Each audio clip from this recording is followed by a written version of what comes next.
லேவியராகமம் 11ஆம் அதிகாரம்.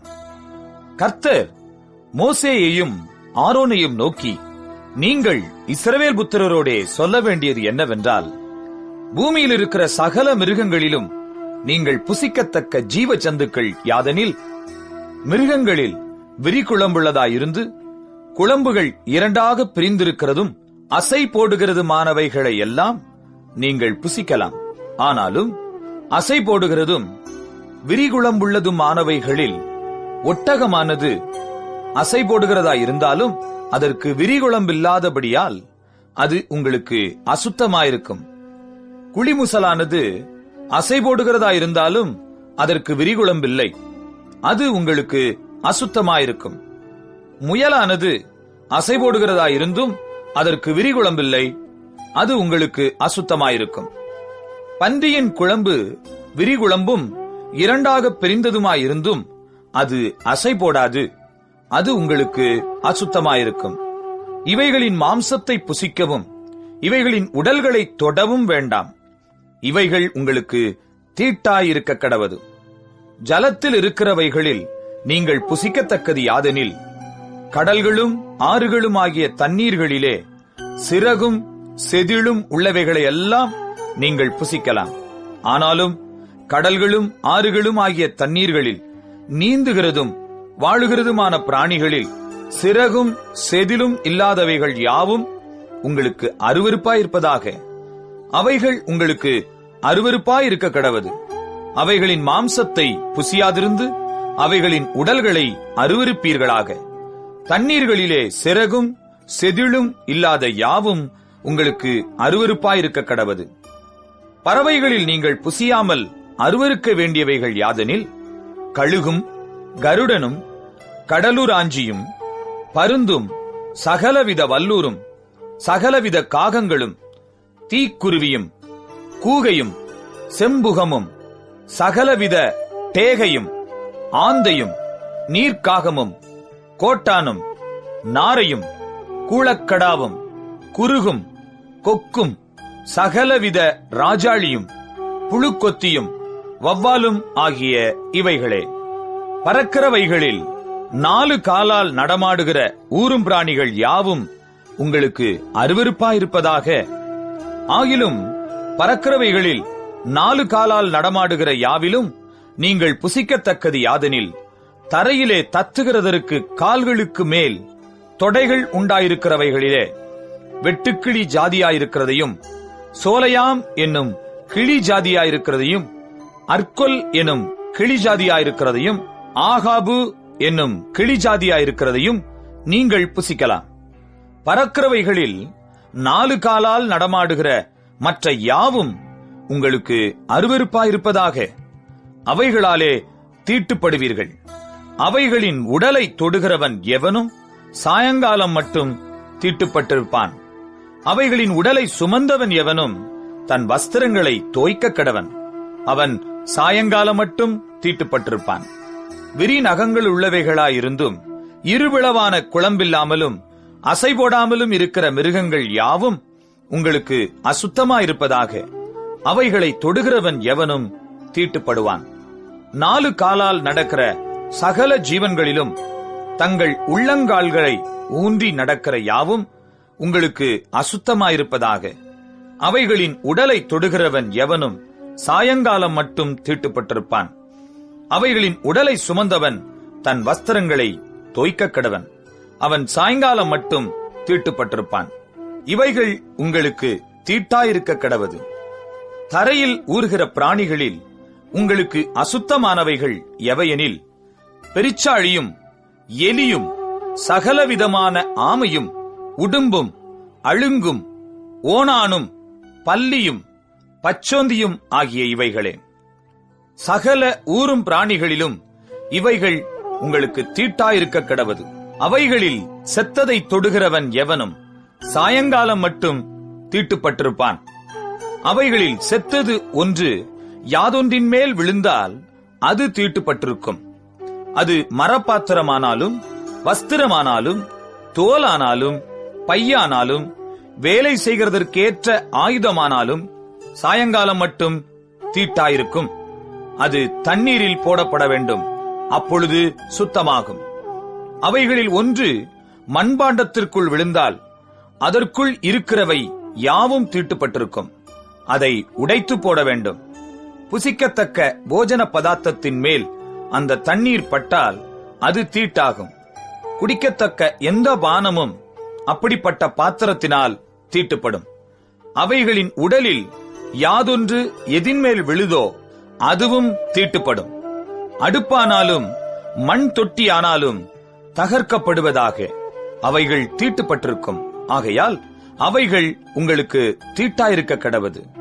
ஆனாலும் நீரூற்றும் மிகுந்த ஜலம் உண்டாகிய கிணறும் சுத்தமாயிருக்கும். அவைகளிலுள்ள உடலை தொடுகிறவனோ தீட்டுப்படுவான். மேற்சொல்லியவைகளின் உடலில் யாதொன்று விதைத்தானியத்தின் மேல் விழுந்தால் அது தீட்டுப்படாது. அந்த உடலில் யாதொன்று தண்ணீர் வார்க்கப்பட்டிருக்கிற விதையின் மேல் விழுந்ததானால் அது உங்களுக்கு தீட்டாயிருக்க கடவது. உங்களுக்கு ஆகாரத்துக்கான ஒரு மிருகம் செத்தால் அதன் உடலை தொடுகிறவன் சாயங்காலம் மட்டும் தீட்டுப்பட்டிருப்பான். அதன் மாம்சத்தை புசித்தவன் தன் வஸ்திரங்களை தோய்க்க கடவன். அவன் சாயங்காலம் மட்டும் தீட்டுப்பட்டிருப்பான். அதன் உடலை எடுத்து போனவனும் தன் வஸ்திரங்களை தோய்க்க கடவன். அவனும் சாயங்காலம் மட்டும் தீட்டுப்பட்டிருப்பான்.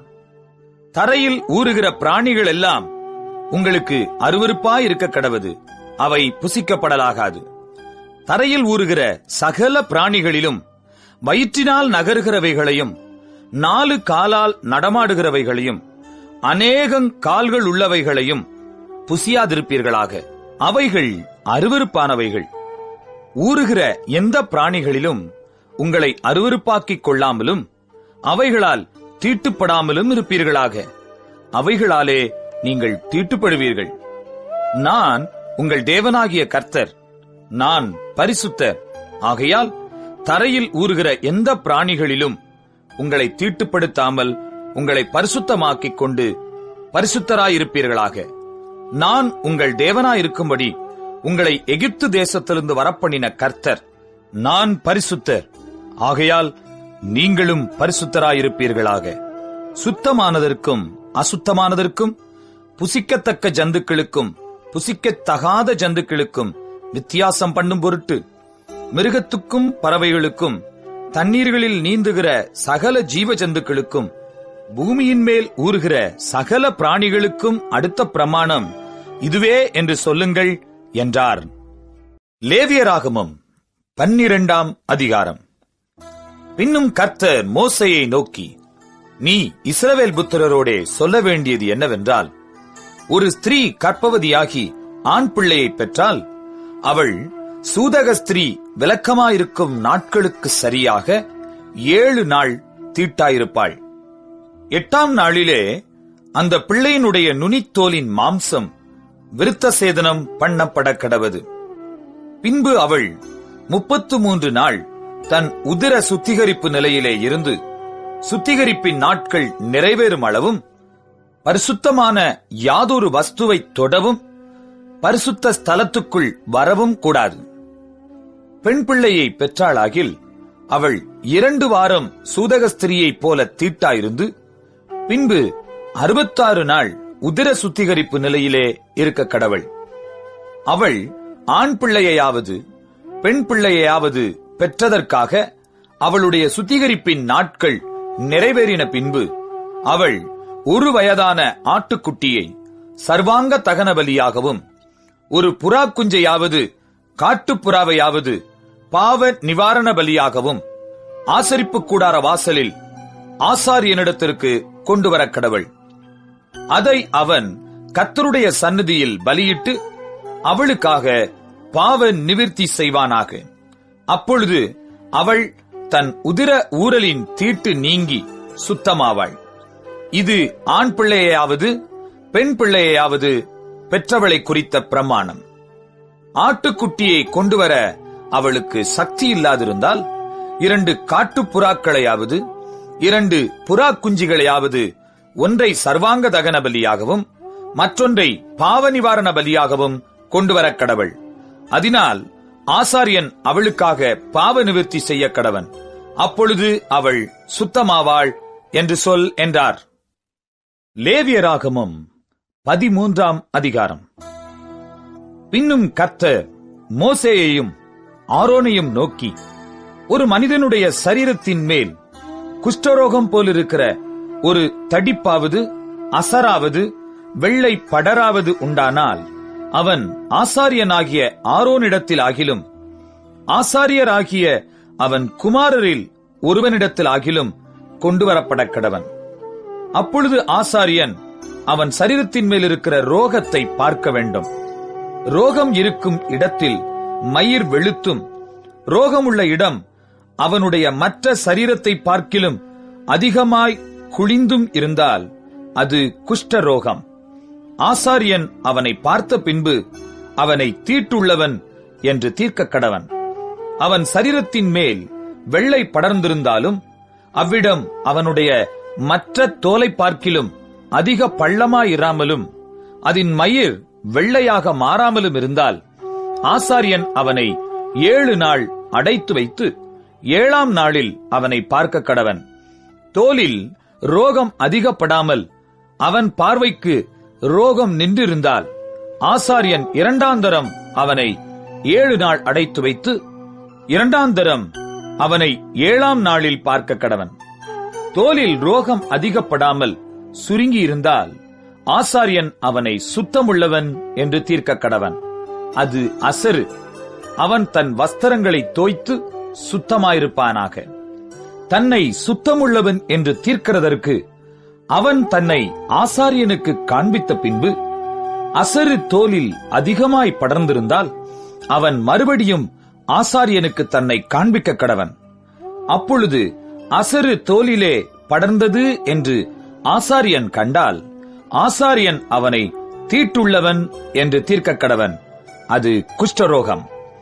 குஷ்டரோகம் ஒரு மனிதனுக்கு இருந்தால் அவனை ஆசாரியனிடத்தில் கொண்டு வர வேண்டும்.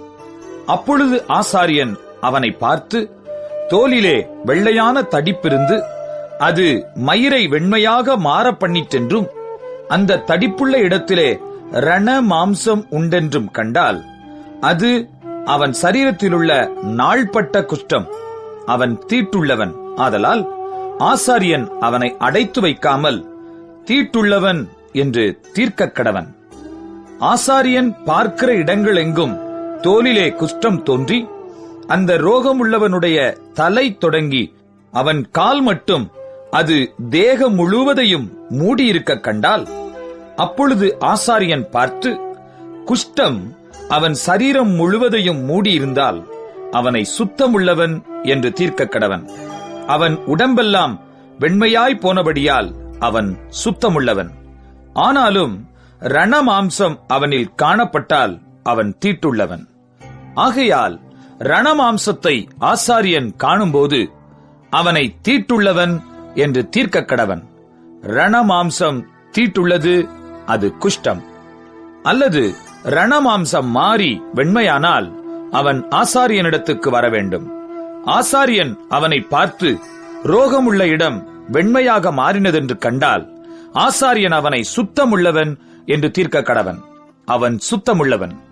சரீரத்தின் மேல் புண் உண்டாயிருந்து ஆறிப்போய் அவ்விடத்திலே ஒரு வெள்ளை தடிப்பாவது சிவப்பு கலந்த ஒரு வெள்ளை படராவது உண்டானால் அதை ஆசாரியனுக்கு காண்பிக்க வேண்டும்.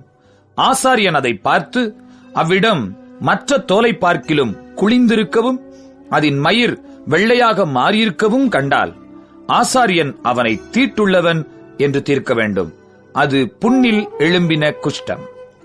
ஆசாரியன் அதை பார்த்து அதில் வெள்ளை மயிர் இல்லை என்றும் அது மற்ற தோலை பார்க்கிலும் குளிந்திராமல் சுருங்கியிருக்கிறது என்றும் கண்டானாகில் அவனை 7 நாள் அடைத்து வைத்து அது தோலில் அதிகமாய் படர்ந்திருக்க கண்டால் அவனை தீட்டுள்ளவன் என்று தீர்க்க கடவன். அது குஷ்டந்தான். அந்த வெள்ளை படர் அதிகப்படாமல் அவ்வளவில் நின்றிருக்கும் ஆகில் அது புண்ணின் தழும்பாயிருக்கும். ஆகையால் ஆசாரியன் அவனை சுத்தமுள்ளவன் என்று தீர்க்க கடவன். ஒருவனுடைய சரீரத்தின் மேல் நெருப்பு பட்டதினாலே வெந்து அந்த வேக்காடு ஆறிப்போன இடத்திலே சிவப்பான படராவது வெண்மையான படராவது உண்டானால் ஆசாரியன் அதை பார்க்க கடவன். அந்த படரிலே மயிர் வெண்மையாக மாறி அவ்விடம் மற்ற தோலை பார்க்கிலும் பள்ளமாயிருந்தால் அது வேக்காட்டினால் எழும்பின குஷ்டம். ஆகையால் ஆசாரியன் அவனை தீட்டுள்ளவன் என்று தீர்க்க கடவன். அது குஷ்டரோகந்தான். ஆசாரியன் அதை பார்க்கிறபோது படரிலே வெள்ளை மயிர் இல்லை என்றும் அது மற்ற தோலை பார்க்கிலும் குளிந்திராமல் சுருங்கியிருக்கிறது என்றும் கண்டானாகில் அவனை 7 நாள் அடைத்து வைத்து 7ஆம் நாளில் அவனை பார்க்க கடவன். அது தோலில் அதிகமாய் படர்ந்திருந்தால் ஆசாரியன் அவனை தீட்டுள்ளவன் என்று தீர்க்க கடவன். அது குஷ்டரோகம். படரானது தோலில் பெருகாமல் அவ்வளவில் நின்று சுருங்கி இருந்ததாகில் அது சூட்டினால் உண்டான தழும்பு. ஆசாரியன் அவனை சுத்தமுள்ளவன் என்று தீர்க்க கடவன். அது சூட்டினால் வந்த வேக்காடு. புருஷனுக்காகிலும் ஸ்திரீக்காகிலும் தலையிலாவது தாடியிலாவது ஒரு சொறி உண்டானால் ஆசாரியன் அதை பார்த்து அவ்விடம் மற்ற தோலை பார்க்கிலும் பள்ளமும் அதிலே மயிர் பொன்னிறமும் மிருதுவுமாயிருக்க கண்டால் ஆசாரியன் அவனை தீட்டுள்ளவன் என்று தீர்க்க கடவன். அது தலையிலும் தாடியிலும் உண்டாகிற சொறி குஷ்டம். ஆசாரியன் அந்த சொறி குஷ்டத்தை பார்க்கும்போது அவ்விடம் மற்ற தோலை பார்க்கிலும் பள்ளமாயிராமலும் அதிலே கருத்த மயிர் இல்லாமலும் இருக்க கண்டால் ஆசாரியன் அவனை 7 நாள் அடைத்து வைத்து 7ஆம் நாளில் ஆசாரியன் அதை பார்க்க கடவன். அந்த சொறி இடங்கொள்ளாமலும் அதிலே பொன்னிற மயிர் இல்லாமலும் அவ்விடம் மற்ற தோலை பார்க்கிலும் பள்ளமில்லாமலும் இருந்தால் அந்த சொறியுள்ள இடம் தவிர மற்ற யாவையும் அவன் சிரைத்துக் கொள்ள கடவன்.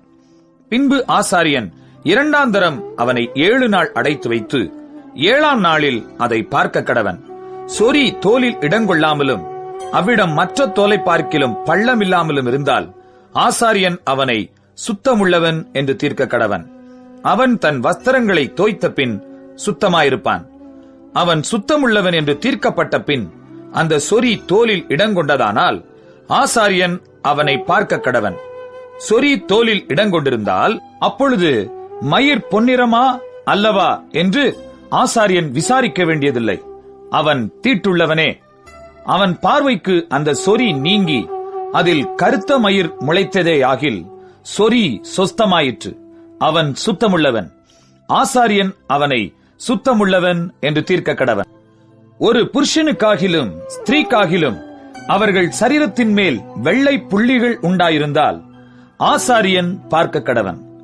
அவர்கள் சரீரத்திலே மங்கின வெள்ளை புள்ளிகள் இருந்தால் அது தோலில் எழும்புகிற வெள்ளை தேமல். அவர்கள் சுத்தமுள்ளவர்கள்.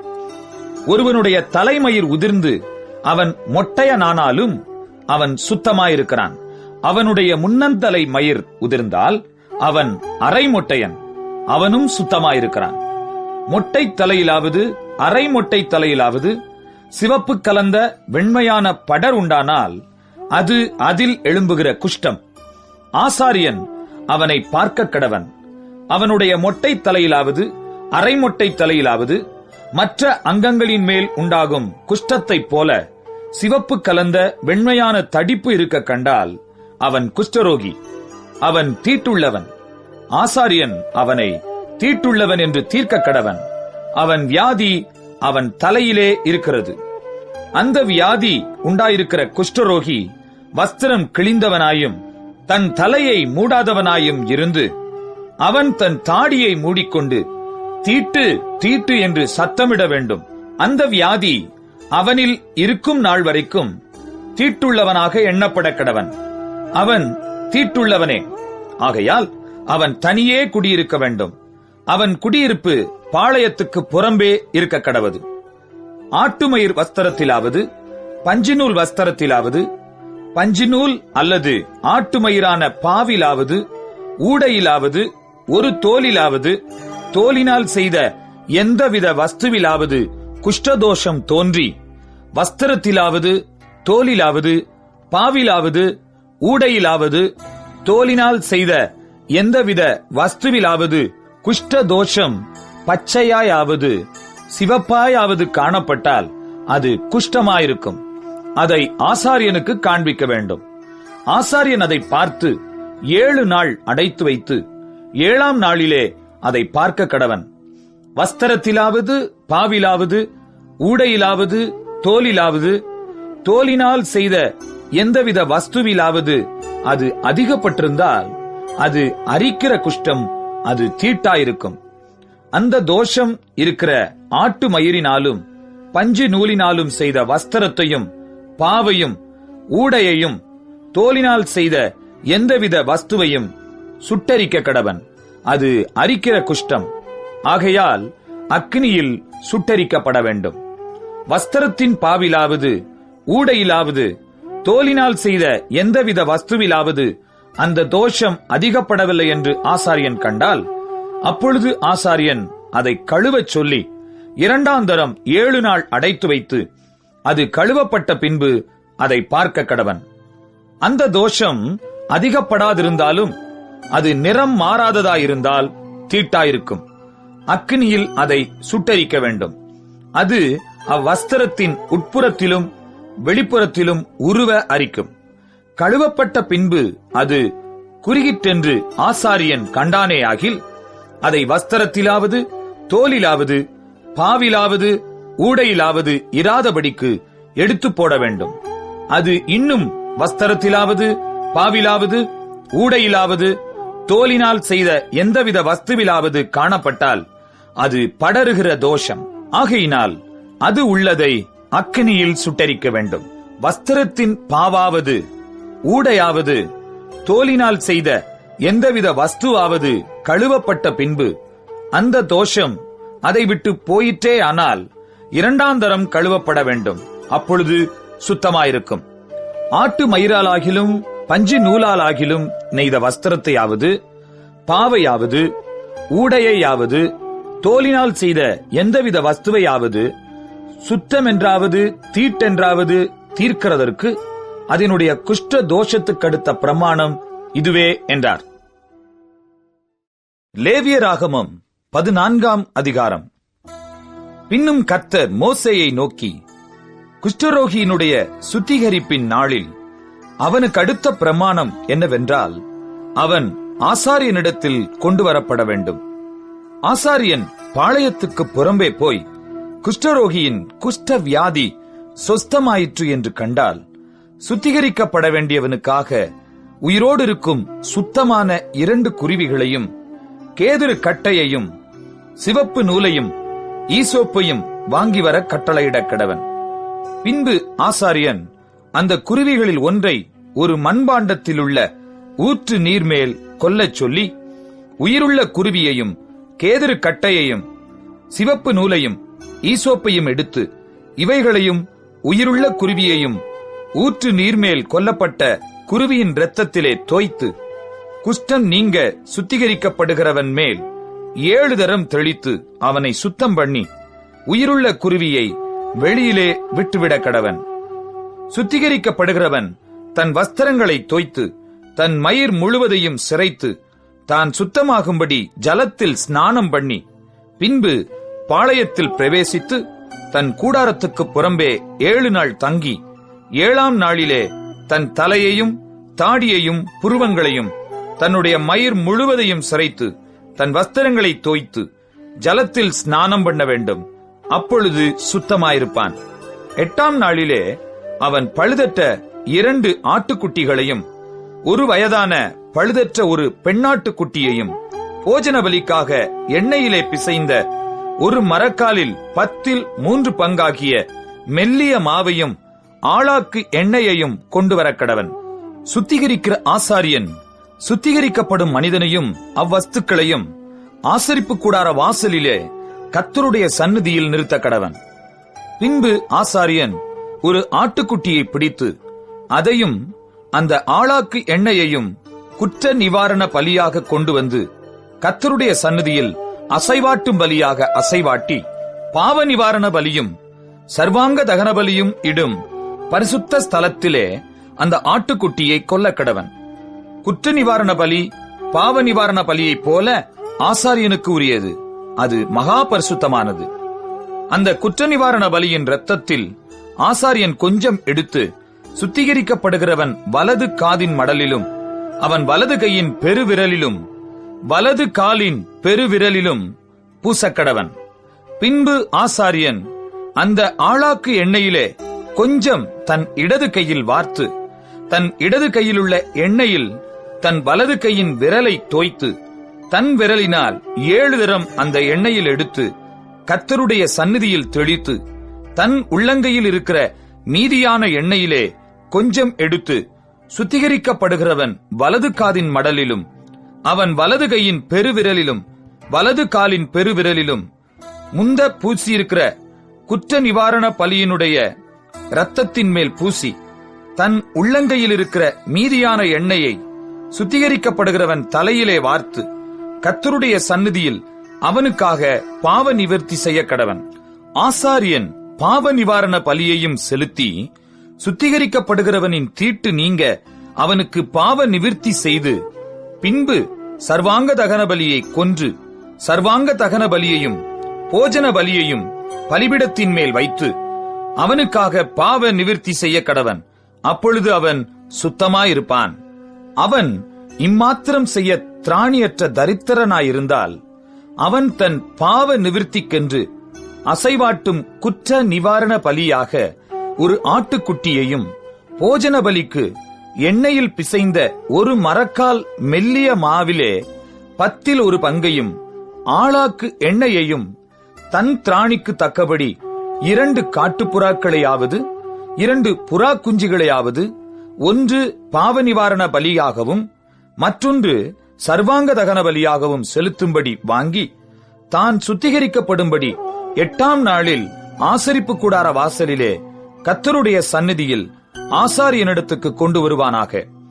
அப்பொழுது ஆசாரியன் குற்ற நிவாரண பலிக்குரிய ஆட்டுக்குட்டியையும் அந்த ஆளாக்கு எண்ணெயையும் வாங்கி கர்த்தருடைய சந்நிதியில் அசைவாட்டும் போஜன பலியாக அசைவாட்டி, குற்ற நிவாரண பலிக்கான அந்த ஆட்டுக்குட்டியை கொன்று குற்ற நிவாரண பலியின் இரத்தத்தில் கொஞ்சம் எடுத்து, சுத்திகரிக்கப்படுகிறவன் வலது காதின் மடலிலும் அவன் வலது கையின் பெருவிரலிலும் வலது காலின் பெருவிரலிலும் பூசி, அந்த எண்ணெயிலே கொஞ்சம் தன் இடது கையில் வார்த்து, தன் இடது கையிலுள்ள எண்ணெயிலே தன் வலது விரலை தோய்த்து, கர்த்தருடைய சந்நிதியில் 7 தரம் தெளித்து, தன் உள்ளங்கையில் இருக்கிற எண்ணெயில் கொஞ்சம் எடுத்து, சுத்திகரிக்கப்படுகிறவன் வலது காதின் மடலிலும் அவன் வலது கையின் பெருவிரலிலும் வலது காலின் பெருவிரலிலும் குற்ற நிவாரண பலியின் இரத்தம் பூசியிருக்கிற இடத்தின் மேல் பூசி, தன் உள்ளங்கையில் இருக்கிற மற்ற எண்ணெயை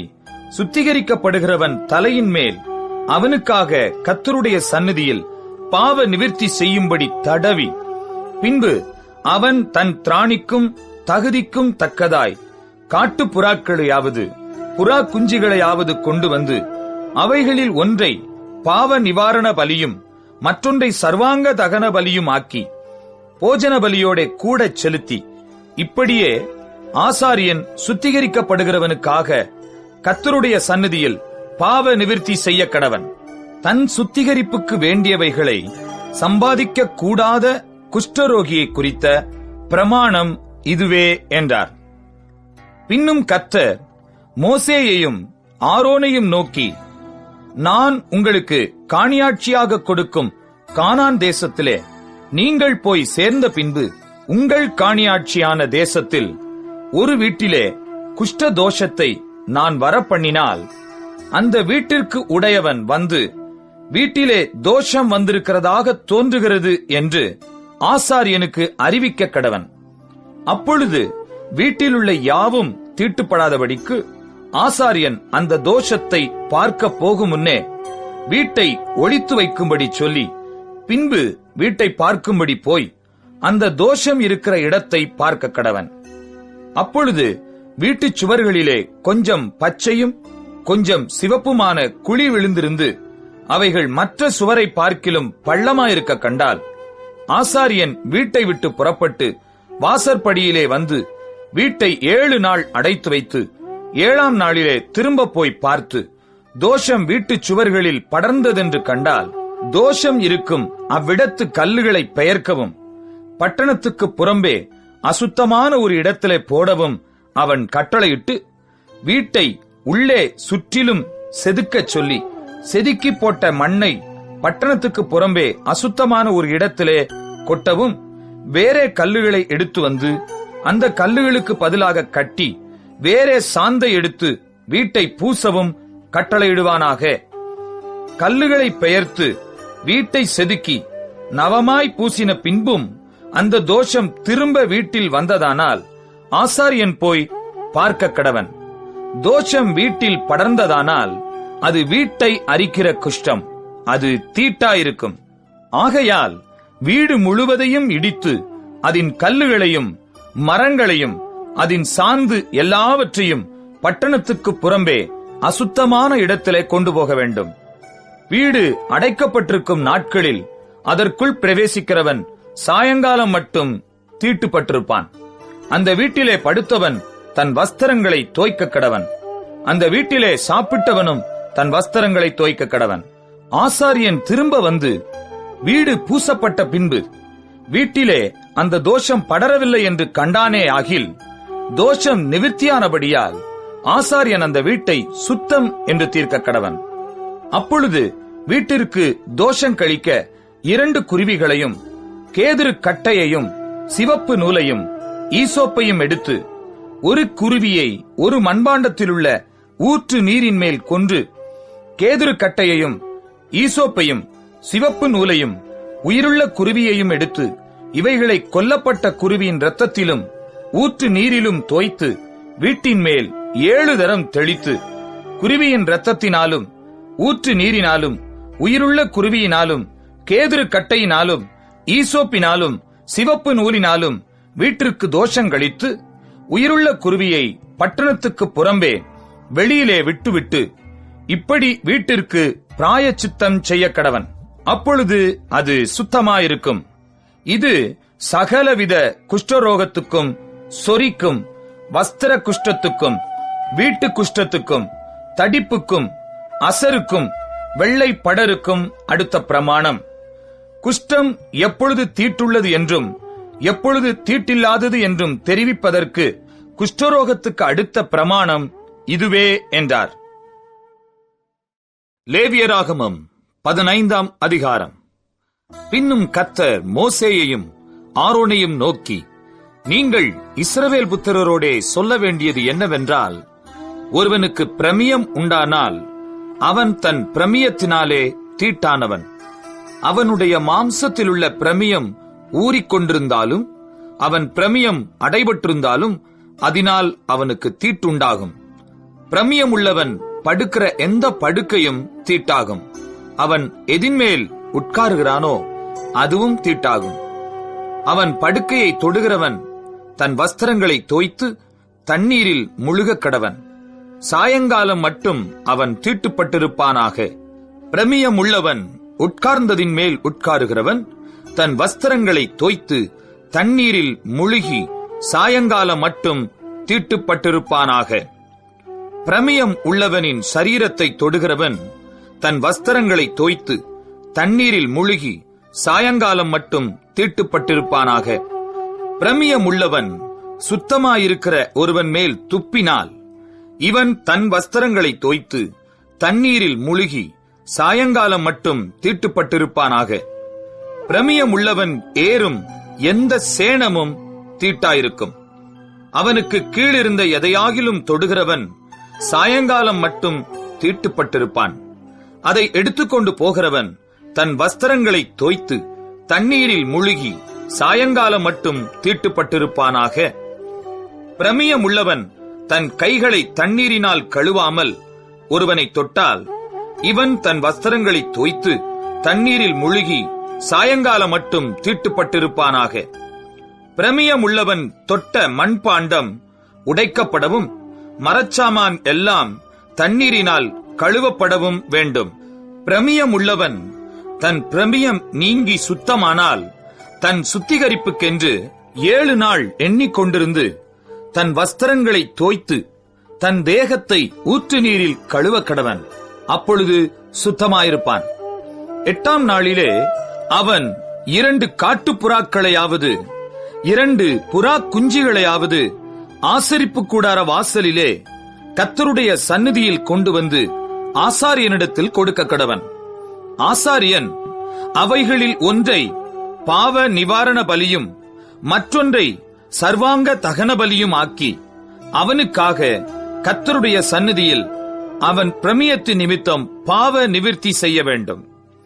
ஒருவனிலிருந்து இந்திரியம் கழிந்ததுண்டானால் அவன் தண்ணீரில் முழுக வேண்டும். சாயங்காலம் மட்டும் அவன் தீட்டுப்பட்டிருப்பானாக. கழிந்த இந்திரியம் பட்ட வஸ்திரமும் தோலும் தண்ணீரினால் கழுவப்பட்டு சாயங்காலம் மட்டும் தீட்டாயிருப்பதாக. இந்திரியம் கழிந்தவனோடே ஸ்திரீ படுத்துக் கொண்டிருந்தால் இருவரும் தண்ணீரில் முழுகி சாயங்காலம் மட்டும் தீட்டுப்பட்டிருப்பார்களாக. சூதக ஸ்திரீ தன் சரீரத்திலுள்ள உதிர ஊரலி நிமித்தம் 7 நாள் தன் விலக்கத்தில் இருக்க கடவள். அவளை தொடுகிறவன் எவனும் சாயங்காலம் மட்டும் தீட்டுப்பட்டிருப்பானாக. அவள் விலக்கலாயிருக்கையில் எதின்மேல் படுத்துக் கொள்ளுகிறாளோ எதின்மேல் உட்காருகிறாளோ அதெல்லாம் தீட்டாயிருக்கும். அவள் படுக்கையை தொடுகிறவன் எவனும் தன் வஸ்திரங்களை தோய்த்து தண்ணீரில் முழுகி சாயங்காலம் மட்டும் தீட்டுப்பட்டிருப்பானாக. அவள் உட்கார்ந்த மனையை தொடுகிறவன் எவனும் தன் வஸ்திரங்களை தோய்த்து தண்ணீரில் முழுகி சாயங்காலம் மட்டும் தீட்டுப்பட்டிருப்பானாக.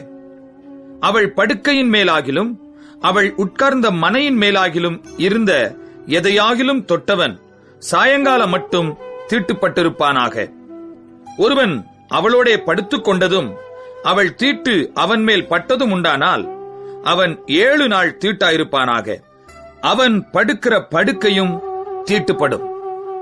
ஒரு ஸ்திரீ விலகியிருக்க வேண்டிய காலம் அல்லாமல் அவளுடைய உதிரம் அநேக நாள் ஊறிக்கொண்டிருந்தால், அல்லது அந்த காலத்துக்கு மிஞ்சி அது கண்டிருக்கும் நாளெல்லாம் ஊறிக்கொண்டிருந்தால், தன் விலக்கத்தின் நாட்களில் இருந்தது போல அவள் தீட்டாயிருப்பாளாக. அந்த நாட்களெல்லாம் அவள் படுக்கும் எந்த படுக்கையும் அவள் விலக்கத்தின் படுக்கையைப் போல அவளுக்கு தீட்டாயிருக்கும். அவள் உட்கார்ந்த மனையும் அவளுடைய விலக்கத்தின் தீட்டைப் போலவே தீட்டாயிருக்கும். அப்படிப்பட்டவைகளை தொடுகிறவன் எவனும் தன் வஸ்திரங்களை தோய்த்து தண்ணீரில் முழுகி சாயங்காலம் மட்டும் தீட்டுப்பட்டிருப்பானாக. அவள் தன் உதிர ஊரல் நின்று சுத்தமான போது அவள் 7 நாள் எண்ணிக்கொள்வாளாக. அதன் பின்பு சுத்தமாயிருப்பாள். 8ஆம் நாளிலே 2 காட்டுப்புறாக்களையாவது 2 புறா குஞ்சிகளையாவது ஆசரிப்பு கூடார வாசலில் ஆசாரியனிடத்தில் கொண்டு வரக் கடவள். ஆசாரியன் அவைகளில் ஒன்றை பாவ நிவாரண பலியும் மற்றொன்றை சர்வாங்க தகன பலியும் ஆக்கி அவளுக்காக கர்த்தருடைய சந்நிதியில் அவளுடைய உதிர ஊரலி நிமித்தம் பாவ நிவிர்த்தி செய்ய கடவன். இஸ்ரவேல் புத்திரர் தங்கள் நடுவே இருக்கிற என்னுடைய வாசஸ்தலத்தை தீட்டுப்படுத்தி தங்கள் தீட்டுகளால் சாகாதபடிக்கு இப்படி நீங்கள் அவர்கள் தீட்டுகளுக்கு அவர்களை விலக்கி வைக்க கடவீர்கள். பிரமியம் உள்ளவனுக்கும் இந்திரிய கழிவினாலே தீட்டானவனுக்கும் சூதக பலவீனம் உள்ளவளுக்கும் பிரமியமுள்ள ஸ்திரீ புருஷருக்கும் தீட்டாயிருக்கிறவளோடே படுத்துக் கொண்டவனுக்கும் ஏற்ற பிரமாணம் இதுவே என்றார். லேவியராகமம் 16ஆம் அதிகாரம். ஆரோனின் 2 குமாரர் கர்த்தருடைய சந்நிதியிலே சேர்ந்து மரித்து போன பின்பு கர்த்தர் மோசேயை நோக்கி, கிருபாசனத்தின் மேல் ஒரு மேகத்தில் நான் காணப்படுவேன். ஆதலால் உன் சகோதரனாகிய ஆரோன் சாகாதபடி பரிசுத்த ஸ்தலத்திலே திரைக்கு உட்புறத்தில் இருக்கிற பெட்டியின் மேலுள்ள கிருபாசன மூடிக்கு முன்பாக சகல வேளையிலும் வரவேண்டாம் என்று அவனுக்கு சொல். ஆரோன் பரிசுத்த ஸ்தலத்துக்குள் பிரவேசிக்க வேண்டிய விதமாவது, அவன் ஒரு காளையை பாவ நிவாரண பலியாகவும் ஒரு ஆட்டுக்கடாவை சர்வாங்க தகன பலியாகவும் செலுத்தி பிரவேசிக்க வேண்டும். அவன் பரிசுத்தமான சணல் நூல் சட்டையை தரித்து தன் அறைக்கு சணல் நூல் ஜல்லடத்தை போட்டு சணல் நூல் இடைக்கச்சையை கட்டி சணல் நூல் பாகையை தரித்துக் கொண்டிருக்க வேண்டும். அவைகள் பரிசுத்த வஸ்திரங்கள். அவன் ஜலத்திலே ஸ்நானம் பண்ணி அவைகளை தரித்துக் கொண்டு இஸ்ரவேல் புத்திரராகிய சபையாரிடத்திலே பாவ நிவாரண பலியாக 2 வெள்ளாட்டுக் கிடாக்களையும் சர்வாங்க தகன பலியாக ஒரு ஆட்டுக்கடாவையும் வாங்க கடவன். பின்பு ஆரோன் தனக்காகவும் தன் வீட்டாருக்காகவும் பாவ நிவிர்த்தி செய்யும்படிக்கு தன்னுடைய பாவ நிவாரண பலியின் காளையை சேரப் பண்ணி அந்த 2 வெள்ளாட்டுக் கடாக்களையும் கொண்டு வந்து ஆசரிப்பு கூடார வாசலிலே கர்த்தருடைய சந்நிதியில் நிறுத்தி அந்த 2 வெள்ளாட்டுக் கடாக்களையும் குறித்து கர்த்தருக்கென்று ஒரு சீட்டும் போக்காடாக விடப்படும் வெள்ளாட்டுக் கடாவுக்கென்று ஒரு சீட்டும் போட்டு கர்த்தருக்கென்று சீட்டு விழுந்த வெள்ளாட்டுக் கடாவை பாவ நிவாரண பலியாக சேரப் பண்ணி போக்காடாக விடப்பட சீட்டு விழுந்த வெள்ளாட்டுக் கடாவை அதைக் கொண்டு பாவ நிவிர்த்தி உண்டாக்கவும் அதை போக்காடாக வனாந்தரத்திலே போகவிடவும் கர்த்தருடைய சந்நிதியில் உயிரோடே நிறுத்தி பின்பு ஆரோன் தனக்காகவும் தன் வீட்டாருக்காகவும் பாவ நிவிர்த்தி செய்யும்படி தன்னுடைய பாவ நிவாரணத்துக்கான காளையை கொண்டு வந்து அதை கொன்று கர்த்தருடைய சந்நிதியில் இருக்கும் பலிபீடத்தின் மேலுள்ள நெருப்பு தணலினால் தூப கலசத்தை நிரப்பி பொடியாக்கப்பட்ட சுகந்த தூப வர்க்கத்திலே தன் கைப்பிடிகள் நிறைய எடுத்து திரைக்கு உட்புறமாக கொண்டு வந்து தான் சாகாதபடிக்கு தூப மேகமானது சாட்சி பெட்டியின் மேல் இருக்கும் கிருபாசனத்தை மூடத்தக்கதாக கர்த்தருடைய சந்நிதியில் அக்னியின் மேல் தூப வர்க்கத்தை போடக்கடவன். பின்பு காளையின் இரத்தத்திலே கொஞ்சம் எடுத்து கீழ்ப்புறமாக நின்று தன் விரலினால் கிருபாசனத்தின் மேல் தெளித்து அந்த இரத்தத்தில் கொஞ்சம் எடுத்து கிருபாசனத்துக்கு முன்பாக 7 தரம் தன் விரலினால் தெளிக்க கடவன். பின்பு ஜனத்தினுடைய பாவ நிவாரண பலியான வெள்ளாட்டுக் கடாவை அவன் கொன்று அதன் இரத்தத்தை திரைக்கு உட்புறமாக கொண்டு வந்து காளையின் இரத்தத்தை தெளித்தது போல அதன் இரத்தத்தையும் கிருபாசனத்தின் மேலும் அதற்கு முன்பாகவும் தெளித்து இஸ்ரவேல் புத்திரருடைய தீட்டுக்களின் நிமித்தமும் அவர்களுடைய சகல பாவங்களினாலும் உண்டான அவர்களுடைய மீறுதல்களின் நிமித்தமும் பரிசுத்த ஸ்தலத்திற்காக பிராயச்சித்தம் செய்து அவர்களிடத்தில் அவர்களுடைய தீட்டுகளுக்குள்ளே நிற்கிற ஆசரிப்பு கூடாரத்திற்காகவும் அப்படியே செய்ய கடவன். பாவ நிவிர்த்தி செய்யும்படி அவன் பரிசுத்த ஸ்தலத்துக்குள் பிரவேசித்து தனக்காகவும் தன் வீட்டாருக்காகவும் இஸ்ரவேல் சபையார் அனைவருக்காகவும் பாவ நிவிர்த்தி செய்து வெளியே வருமளவும் ஆசரிப்பு கூடாரத்தில் ஒருவரும் இருக்கலாகாது. பின்பு அவன் கர்த்தருடைய சந்நிதியில் இருக்கிற பலிபீடத்தண்டை வந்து அதற்காக பிராயச்சித்தம் செய்து காளையின் இரத்தத்திலும் வெள்ளாட்டுக் கடாவின் இரத்தத்திலும் கொஞ்சம் எடுத்து பலிபீடத்து கொம்புகளின் மேல் சுற்றிலும் பூசி தன் விரலினால் அந்த இரத்தத்தில் எடுத்து 7 தரம் அதின்மேல் தெளித்து அதை இஸ்ரவேல் புத்திரரின் தீட்டுகள் நீங்க சுத்திகரித்து பரிசுத்தப்படுத்த கடவன். அவன் இப்படி பரிசுத்த ஸ்தலத்துக்கும் ஆசரிப்பு கூடாரத்துக்கும் பலிபீடத்துக்கும் பிராயச்சித்தம் செய்து தீர்ந்த பின்பு உயிரோடு இருக்கிற வெள்ளாட்டுக் கடாவை சேரப் பண்ணி அதன் தலையின் மேல் ஆரோன் தன் 2 கைகளையும் வைத்து அதன் மேல் இஸ்ரவேல் புத்திரருடைய சகல அக்கிரமங்களையும் அவர்களுடைய எல்லா பாவங்களினாலும் உண்டான அவர்களுடைய சகல மீறுதல்களையும் அறிக்கையிட்டு அவைகளை வெள்ளாட்டுக் கடாவினுடைய தலையின் மேல் சுமத்தி அதை அதற்கான ஆள்வசமாய் வனாந்தரத்துக்கு அனுப்பிவிடக் கடவன். அந்த வெள்ளாட்டுக் கடா அவர்களுடைய அக்கிரமங்களையெல்லாம் தன்மேல் சுமந்து கொண்டு குடியில்லாத தேசத்துக்கு போவதாக அவன் அந்த வெள்ளாட்டுக் கடாவை வனாந்தரத்திலே போகவிடக் கடவன். ஆரோன் ஆசரிப்பு கூடாரத்துக்குள் வந்து தான் பரிசுத்த ஸ்தலத்துக்குள் பிரவேசிக்கும் போது உடுத்தியிருந்த சணல் நூல் வஸ்திரங்களை களைந்து அங்கே வைத்துவிட்டு பரிசுத்த இடத்திலே ஜலத்தில் ஸ்நானம் பண்ணி தன் வஸ்திரங்களை உடுத்திக் கொண்டு வெளியே வந்து தன் சர்வாங்க தகன பலியையும் ஜனங்களின் சர்வாங்க தகன பலியையும் இட்டு தனக்காகவும் ஜனங்களுக்காகவும் பாவ நிவிர்த்தி செய்து பாவ நிவாரண பலியின் கொழுப்பை பலிபீடத்தின் மேல் தகனிக்க கடவன். போக விடப்படும் போக்காடாகிய வெள்ளாட்டுக் கடாவை கொண்டு போய் விட்டவன் தன் வஸ்திரங்களை தோய்த்து ஜலத்தில் ஸ்நானம் பண்ணி பின்பு பாளையத்துக்குள் வருவானாக. பாவ நிவிர்த்திக்கென்று பரிசுத்த ஸ்தலத்துக்குள் இரத்தம் கொண்டு வரப்பட்ட பாவ நிவாரண பலியாகிய காளையையும் பாவ நிவாரண பலியாகிய வெள்ளாட்டுக் கடாவையும் பாளையத்துக்கு புறம்பே கொண்டு போய் அவைகளின் தோலையும் மாம்சத்தையும் சாணியையும் அக்கினியிலே சுட்டெரிக்க கடவர்கள். அவைகளை சுட்டெரித்தவன் தன் வஸ்திரங்களை தோய்த்து ஜலத்திலே ஸ்நானம் பண்ணி பின்பு பாளையத்துக்குள் வருவானாக. 7ஆம் மாதம் 10ஆம் தேதியிலே சுதேசியானாலும் உங்களுக்குள் தங்கும் பரதேசியானாலும் தங்கள் ஆத்துமாக்களை தாழ்மைப்படுத்துவதுமன்றி ஒரு வேலையும் செய்யாமல் இருக்க வேண்டும். இது உங்களுக்கு நித்திய கட்டளையாயிருக்க கடவது.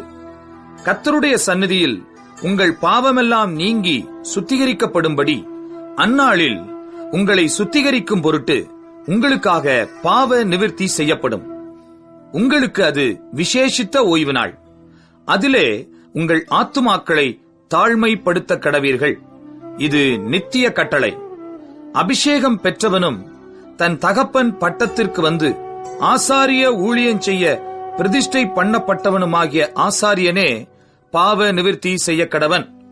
அவன் பரிசுத்த வஸ்திரங்களாகிய சணல் நூல் வஸ்திரங்களை உடுத்திக்கொண்டு பரிசுத்த ஸ்தலத்துக்கும் ஆசரிப்பு கூடாரத்துக்கும் பலிபீடத்துக்கும் பிராயச்சித்தம் செய்து ஆசாரியருக்காகவும் சபையின் சகல ஜனங்களுக்காகவும் பாவ நிவிர்த்தி செய்ய கடவன். இப்படி வருஷத்தில் ஒருமுறை இஸ்ரவேல் புத்திரருக்காக அவர்களுடைய சகல பாவங்களுக்கும் பாவ நிவிர்த்தி செய்வது உங்களுக்கு நித்திய கட்டளையாயிருக்க கடவது என்று சொல் என்றார்.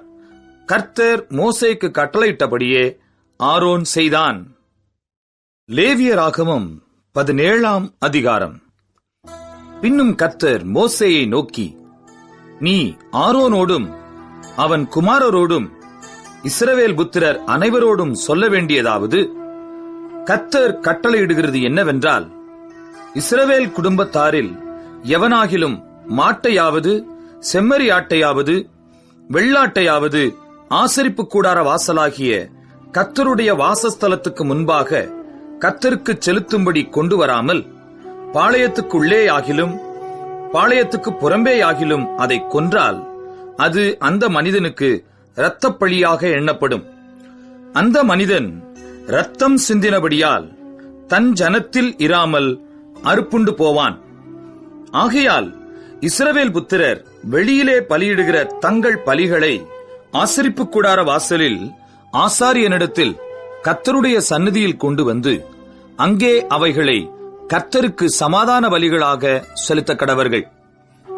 அங்கே ஆசாரியன் இரத்தத்தை ஆசரிப்பு கூடார வாசலில் இருக்கிற கர்த்தருடைய பலிபீடத்தின் மேல் தெளித்து கொழுப்பை கர்த்தருக்கு சுகந்த வாசனையாக தகனிக்க கடவன். தாங்கள் சோர மார்க்கமாய் பின்பற்றுகிற பேய்களுக்கு தங்கள் பலிகளை இனி செலுத்தாதிருப்பார்களாக. இது அவர்கள் தலைமுறை தோறும் அவர்களுக்கு நித்திய கட்டளையாயிருக்க கடவது. மேலும் நீ அவர்களை நோக்கி, இஸ்ரவேல் குடும்பத்தாரிலும் உங்கள் நடுவே தங்குகிற அந்நியர்களிலும் எவனாகிலும் சர்வாங்க தகன பலி முதலானவைகளை இட்டு அதை ஆசரிப்பு கூடார வாசலிலே கர்த்தருக்கு செலுத்தும்படி கொண்டு வராவிட்டால் அவன் தன் ஜனத்தில் இராமல் அறுப்புண்டு போவான் என்று சொல். இஸ்ரவேல் குடும்பத்தாரிலும் உங்களுக்குள் தங்கும் அந்நியர்களிலும் எவனாகிலும் இரத்தம் எண்ணப்பட்டதை புசித்தால் இரத்தத்தை புசித்த அவனுக்கு விரோதமாக நான் என் முகத்தை திருப்பி அவன் தன் ஜனத்தில் இராதபடிக்கு அவனை அறுப்புண்டு போக பண்ணுவேன். மாம்சத்தின் உயிர் இரத்தத்தில் இருக்கிறது. நான் அதை உங்களுக்கு பலிபீடத்தின் மேல் உங்கள் ஆத்துமாக்களுக்காக பாவ நிவிர்த்தி செய்யும்படிக்கு கட்டளையிட்டேன். ஆத்துமாவிற்காக பாவ நிவிர்த்தி செய்கிறது இரத்தமே. அதிநிமித்தம் உங்களில் ஒருவனும் இரத்தம் புசிக்க வேண்டாம். உங்கள் நடுவே தங்குகிற அந்நியனும் இரத்தம் புசிக்க வேண்டாம் என்று இஸ்ரவேல் புத்திரருக்கு சொன்னேன். இஸ்ரவேல் புத்திரரிலும் உங்களுக்குள் தங்குகிற அந்நியர்களிலும் எவனாகிலும் புசிக்கத்தக்க ஒரு மிருகத்தையாவது ஒரு பட்சியையாவது வேட்டையாடி பிடித்தால் அவன் அதன் இரத்தத்தை சிந்த பண்ணி மண்ணினால் அதை மூடக்கடவன். சகல மாம்சத்துக்கும் இரத்தம் உயிராயிருக்கிறது. இரத்தம் ஜீவனுக்கு சமானம். ஆகையால் எந்த மாம்சத்தின் இரத்தத்தையும் புசிக்க வேண்டாம். சகல மாம்சத்தின் உயிரும் அதன் இரத்தந்தானே. அதை புசிக்கிற எவனும் அறுப்புண்டு போவான் என்று இஸ்ரவேல் புத்திரருக்கு சொன்னேன். தானாய் இறந்து போனதையாவது பீருண்டதையாவது புசித்தவன் எவனும் அவன் சுதேசியானாலும் பரதேசியானாலும் தன் வஸ்திரங்களை தோய்த்து தண்ணீரில் மூழ்கி சாயங்காலம் மட்டும் தீட்டாயிருப்பானாக. பின்பு சுத்தமாயிருப்பான். அவன் தன் வஸ்திரங்களை தோய்க்காமலும் ஸ்நானம் பண்ணாமலும் இருந்தால் தன் அக்கிரமத்தை சுமப்பான் என்று சொல் என்றார். லேவியராகமம் 18ஆம் அதிகாரம். பின்னும் கர்த்தர் மோசேயை நோக்கி, நீ இஸ்ரவேல் புத்திரருக்கு சொல்ல வேண்டியது என்னவென்றால், நான் உங்கள் தேவனாகிய கர்த்தர். நீங்கள் குடியிருந்த எகிப்து தேசத்தாருடைய செய்கையின்படி செய்யாமலும், நான் உங்களை அழைத்துப் போகிற கானான் தேசத்தாருடைய செய்கையின்படி செய்யாமலும், அவர்களுடைய முறைமைகளின்படி நடவாமலும், என்னுடைய நியாயங்களின்படி செய்து என்னுடைய கட்டளைகளை கைக்கொண்டு நடவுங்கள். நான் உங்கள் தேவனாகிய கர்த்தர். ஆகையால் என் கட்டளைகளையும் என் நியாயங்களையும் கைக்கொள்ள கடவீர்கள். அவைகளின்படி செய்கிறவன் எவனும் அவைகளால் பிழைப்பான். நான் கர்த்தர். ஒருவனும் தனக்கு நெருங்கின இனமாகிய ஒருத்தியை நிர்வாணமாக்கும்படி அவளை சேரலாகாது. நான் கர்த்தர். உன் தகப்பனையாவது உன் தாயையாவது நிர்வாணமாக்கலாகாது. அவள் உன் தாயானவள், அவளை நிர்வாணமாக்கலாகாது. உன் தகப்பனுடைய மனைவியை நிர்வாணமாக்கலாகாது. அது உன் தகப்பனுடைய நிர்வாணம். உன் தகப்பனுக்காவது உன் தாய்க்காவது வீட்டிலாகிலும் புறத்திலாகிலும் பிறந்த குமாரத்தியாகிய உன் சகோதரியை நிர்வாணமாக்கலாகாது. உன் குமாரனுடைய மகளையாவது உன் குமாரத்தியினுடைய மகளையாவது நிர்வாணமாக்கலாகாது. அது உன்னுடைய நிர்வாணம். உன் தகப்பனுடைய மனைவியினிடத்தில் உன் தகப்பனுக்கு பிறந்த குமாரத்தியை நிர்வாணமாக்கலாகாது. அவள் உனக்கு சகோதரி. உன் தகப்பனுடைய சகோதரியை நிர்வாணமாக்கலாகாது. அவள் உன் தகப்பனுக்கு நெருங்கின இனமானவள். உன் தாயினுடைய சகோதரியை நிர்வாணமாக்கலாகாது. அவள் உன் தாய்க்கு நெருங்கின இனமானவள். உன் தகப்பனுடைய சகோதரனை நிர்வாணமாக்கலாகாது. அவன் மனைவியை சேராயாக. அவள் உன் தகப்பனுடைய சகோதரி. உன் மருமகளை நிர்வாணமாக்கலாகாது. அவள் உன் குமாரனுக்கு மனைவி. அவளை நிர்வாணமாக்கலாகாது. உன் சகோதரனுடைய மனைவியை நிர்வாணமாக்கலாகாது. அது உன் சகோதரனுடைய நிர்வாணம்.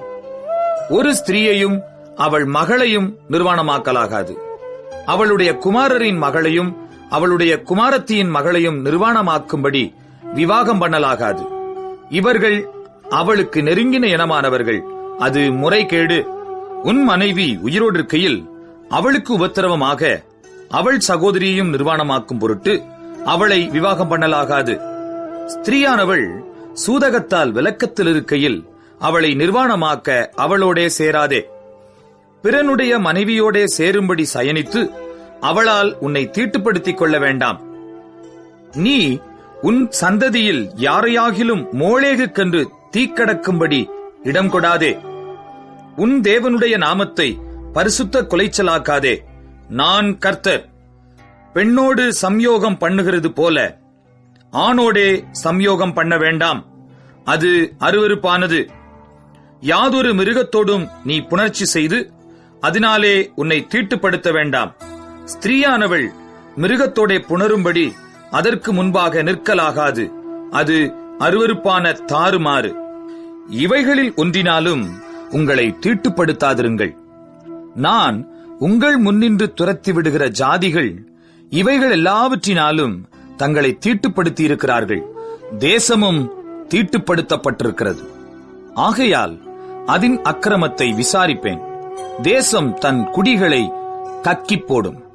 இந்த அருவருப்புகளை எல்லாம் உங்களுக்கு முன் இருந்த அந்த தேசத்தின் மனிதர் செய்ததினாலே தேசம் தீட்டாயிற்று. இப்பொழுதும் உங்களுக்கு முன் இருந்த ஜாதிகளை தேசம் கக்கி போட்டது போல நீங்கள் அதை தீட்டுப்படுத்தும் போது அது உங்களையும் கக்கி போடாதபடிக்கு நீங்கள் என் கட்டளைகளையும் என் நியாயங்களையும் கைக்கொண்டு தேசத்திலே பிறந்தவனானாலும் உங்கள் நடுவே தங்குகிற அந்நியனானாலும் இந்த அருவருப்புகளில் ஒன்றையும் செய்ய வேண்டாம். இப்படிப்பட்ட அருவருப்பானவைகளில் யாதொன்றை யாராவது செய்தால் செய்த அந்த ஆத்துமாக்கள் ஜனத்தில் இராதபடிக்கு அறுப்புண்டு போவார்கள். ஆகையால் உங்களுக்கு முன் செய்யப்பட்ட அருவருப்பான முறைமைகளில் யாதொன்றை நீங்கள் செய்து அவைகளால் உங்களை தீட்டுப்படுத்திக் கொள்ளாதபடிக்கு என் கட்டளையை கைக்கொள்ளுங்கள். நான் உங்கள் தேவனாகிய கர்த்தர் என்று சொல் என்றார். லேவியராகமம் 19ஆம் அதிகாரம். பின்னும் கர்த்தர் மோசேயை நோக்கி, நீ இஸ்ரவேல் புத்திரரின் சபை அனைத்தோடும் சொல்ல வேண்டியது என்னவென்றால், உங்கள் தேவனும் கர்த்தருமாகிய நான் பரிசுத்தர், ஆகையால் நீங்களும் பரிசுத்தராயிருங்கள். உங்களில் அவனவன் தன் தன் தாய்க்கும் தன் தன் தகப்பனுக்கும் பயந்திருக்கவும் என் ஓய்வு நாட்களை ஆசரிக்கவும் கடவீர்கள். நான் உங்கள் தேவனாகிய கர்த்தர். விக்கிரகங்களை நாடாமலும் வார்ப்பிக்கப்பட்ட தெய்வங்களை உங்களுக்கு உண்டாக்காமலும் இருப்பீர்களாக. நான் உங்கள் தேவனாகிய கர்த்தர். நீங்கள் சமாதான பலியை கர்த்தருக்கு செலுத்தினால் அதை மனோற்சாகமாய் செலுத்துங்கள்.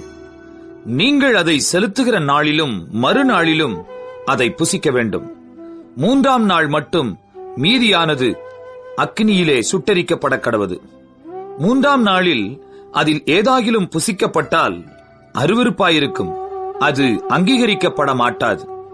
அதை புசிக்கிறவன் கர்த்தருக்கு பரிசுத்தமானதை பரிசுத்த குலைச்சல் ஆக்கினபடியால் அவன் தன் அக்கிரமத்தை சுமந்து தன் ஜனத்தில் இராதபடிக்கு அறுப்புண்டு போவான். நீங்கள் தேசத்தின் பயிரை அறுக்கும்போது உன் வயலின் ஓரத்தில் இருக்கிறதை தீர அறுக்காமலும் சிந்திக் கிடக்கிற கதிர்களை பொறுக்காமலும் உன் திராட்சைத் தோட்டத்திலே பின்னறுப்பை அறுக்காமலும் அதிலே சிந்திக் கிடக்கிற பழங்களை பொறுக்காமலும் அவைகளை எளியவனுக்கும் பரதேசிக்கும் விட்டுவிடுவாயாக. நான் உங்கள் தேவனாகிய கர்த்தர். நீங்கள் களவு செய்யாமலும் வஞ்சனை பண்ணாமலும் ஒருவருக்கொருவர் பொய் சொல்லாமலும் இருங்கள். என் நாமத்தைக் கொண்டு பொய் ஆணையிடுகிறதினால் உங்கள் தேவனுடைய நாமத்தை பரிசுத்த குலைச்சல் ஆக்காமலும் இருப்பீர்களாக. நான் கர்த்தர். பிறனை ஒடுக்காமலும் கொள்ளையிடாமலும் இருப்பாயாக. கூலிக்காரனுடைய கூலி விடியற்கால மட்டும் உன்னிடத்தில் இருக்கலாகாது. செவிடனை நிந்தியாமலும் குருடனுக்கு முன்னே தடுக்கலை வையாமலும் உன் தேவனுக்கு பயந்திருப்பாயாக. நான் கர்த்தர். நியாய விசாரணையில் அநியாயம் செய்யாதிருங்கள். சிறியவனுக்கு முகதாட்சண்யம் செய்யாமலும் பெரியவனுடைய முகத்துக்கு அஞ்சாமலும் நீதியாக பிறனுக்கு நியாயம் தீர்ப்பாயாக. உன் ஜனங்களுக்குள்ளே அங்கும் இங்கும் கோள் சொல்லித் திரியாயாக. பிறனுடைய இரத்தப்பழிக்கு உட்பட வேண்டாம். நான் கர்த்தர். உன் சகோதரனை உன் உள்ளத்தில் பகையாயாக. பிறன்மேல் பாவம் சுமராதபடிக்கு அவனை எப்படியும் கடிந்து கொள்ள வேண்டும். பழிக்கு பழி வாங்காமலும் உன் ஜனபுத்திரர் மேல் பொறாமை கொள்ளாமலும் உன்னில் நீ அன்பு கூறுவது போல் பிறனிலும் அன்பு கூறுவாயாக. நான் கர்த்தர். என் கட்டளைகளை கைக்கொள்வீர்களாக. உன் மிருக ஜீவன்களை வேறு ஜாதியோடே பொலிய விடாயாக. உன் வயலிலே வெவ்வேறு வகையான விதைகளை கலந்து விதையாயாக. சணல் நூலும் கம்பளி நூலும் கலந்த வஸ்திரத்தை உடுத்தாதிருப்பாயாக. ஒருவனுக்கு அடிமையானவள் ஒரு புருஷனுக்கு நியமிக்கப்பட்டவளாயிருந்து முற்றிலும் மீட்கப்படாமலும் தன்னிச்சையாய் விடப்படாமலும் இருக்க அவளோடே ஒருவன் சம்யோகமாய் சயனம் பண்ணினால் அவர்கள் கொலை செய்யப்படாமல் அடிக்கப்பட வேண்டும். அவள் சுயாதீனமுள்ளவள் அல்ல. அவன் தன் குற்ற நிவாரண பலியாய் ஆசரிப்பு கூடார வாசலிலே கர்த்தருடைய சந்நிதியில் ஒரு ஆட்டுக்கடாவை கொண்டு வர கடவன். அதனாலே ஆசாரியன் அவன் செய்த பாவத்தின் நிமித்தம் அவனுக்காக கர்த்தருடைய சந்நிதியில் பாவ நிவிர்த்தி செய்ய கடவன். அப்பொழுது அவன் செய்த பாவம் அவனுக்கு மன்னிக்கப்படும். நீங்கள் அந்த தேசத்தில் வந்து புசிக்கத்தக்க கனிகளை தருகிற பலவித மரங்களை நாட்டின பின்பு அவைகளின் கனிகளை விருத்த சேதனம் இல்லாதவைகள் என்று எண்ணுவீர்களாக. 3 வருஷம் அது புசிக்கப்படாமல் விருத்த சேதனம் இல்லாததாய் உங்களுக்கு எண்ணப்பட வேண்டும். பின்பு 4ஆம் வருஷத்திலே அவைகளின் கனிகள் எல்லாம் கர்த்தருக்கு துதி செலுத்துகிறதற்கேற்ற பரிசுத்தமாயிருக்கும். 5ஆம் வருஷத்திலே அவைகளின் கனிகளை புசிக்கலாம். இப்படி அவைகளின் பலன் உங்களுக்கு பெருகும். நான் உங்கள் தேவனாகிய கர்த்தர். யாதொன்றையும் இரத்தத்துடன் புசிக்க வேண்டாம். குறி கேளாமலும் நாள் பாராமலும் இருப்பீர்களாக. உங்கள் தலைமயிரை சுற்றி ஒதுக்காமலும் தாடியின் ஓரங்களை கத்தரிக்காமலும் செத்தவனுக்காக உங்கள் சரீரத்தை கீறிக்கொள்ளாமலும் அடையாளமான எழுத்துக்களை உங்கள் மேல் குத்திக் கொள்ளாமலும் இருப்பீர்களாக. நான் கர்த்தர். தேசத்தார் வேசித்தனம் பண்ணி தேசமெங்கும் முறைகேடான பாவம் நிறையாதபடிக்கு உன் குமாரத்தியை வேசித்தனம் பண்ண விடுகிறதினாலே பரிசுத்த குலைச்சல் ஆக்காயாக. என் ஓய்வு நாட்களை ஆசரித்து என் பரிசுத்த ஸ்தலத்தை குறித்து பயபக்தியாயிருப்பீர்களாக. நான் கர்த்தர். அஞ்சனம் பார்க்கிறவர்களை நாடி குறி சொல்லுகிறவர்களை தேடாதிருங்கள். அவர்களாலே தீட்டுப்பட வேண்டாம். நான் உங்கள் தேவனாகிய கர்த்தர். நரைத்தவனுக்கு முன்பாக எழுந்து முதிர் வயதுள்ளவன் முகத்தை கனம் பண்ணி உன் தேவனுக்கு பயப்படுவாயாக. நான் கர்த்தர். யாதொரு அந்நியன் உங்கள் தேசத்தில் உங்களோடே தங்கினால் அவனை சிறுமைப்படுத்த வேண்டாம். உங்களிடத்தில் வாசம் பண்ணுகிற அந்நியனை சுதேசி போல எண்ணி நீங்கள் உங்களில் அன்பு கூறுகிறது போல அவனிலும் அன்பு கூறுவீர்களாக. நீங்களும் எகிப்து தேசத்தில் அந்நியராயிருந்தீர்களே. நான் உங்கள் தேவனாகிய கர்த்தர்.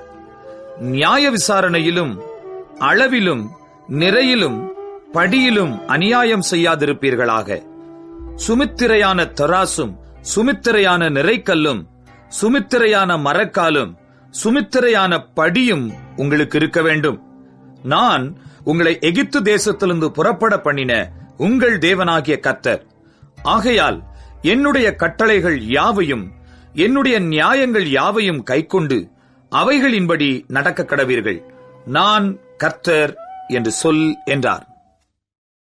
லேவியராகமம் 20ஆம் அதிகாரம். கர்த்தர் மோசேயை நோக்கி, பின்னும் நீ இஸ்ரவேல் புத்திரரோடே சொல்ல வேண்டியது என்னவென்றால், இஸ்ரவேல் புத்திரரிலும் இஸ்ரவேலில் வாசம் பண்ணுகிற அந்நியர்களிலும் எவனாகிலும் தன் சந்ததியில் ஒரு பிள்ளையை மோளேகுக்கு கொடுத்தால் அவன் கொலை செய்யப்பட வேண்டும். தேசத்தின் ஜனங்கள் அவன் மேல் கல்லெறிய வேண்டும்.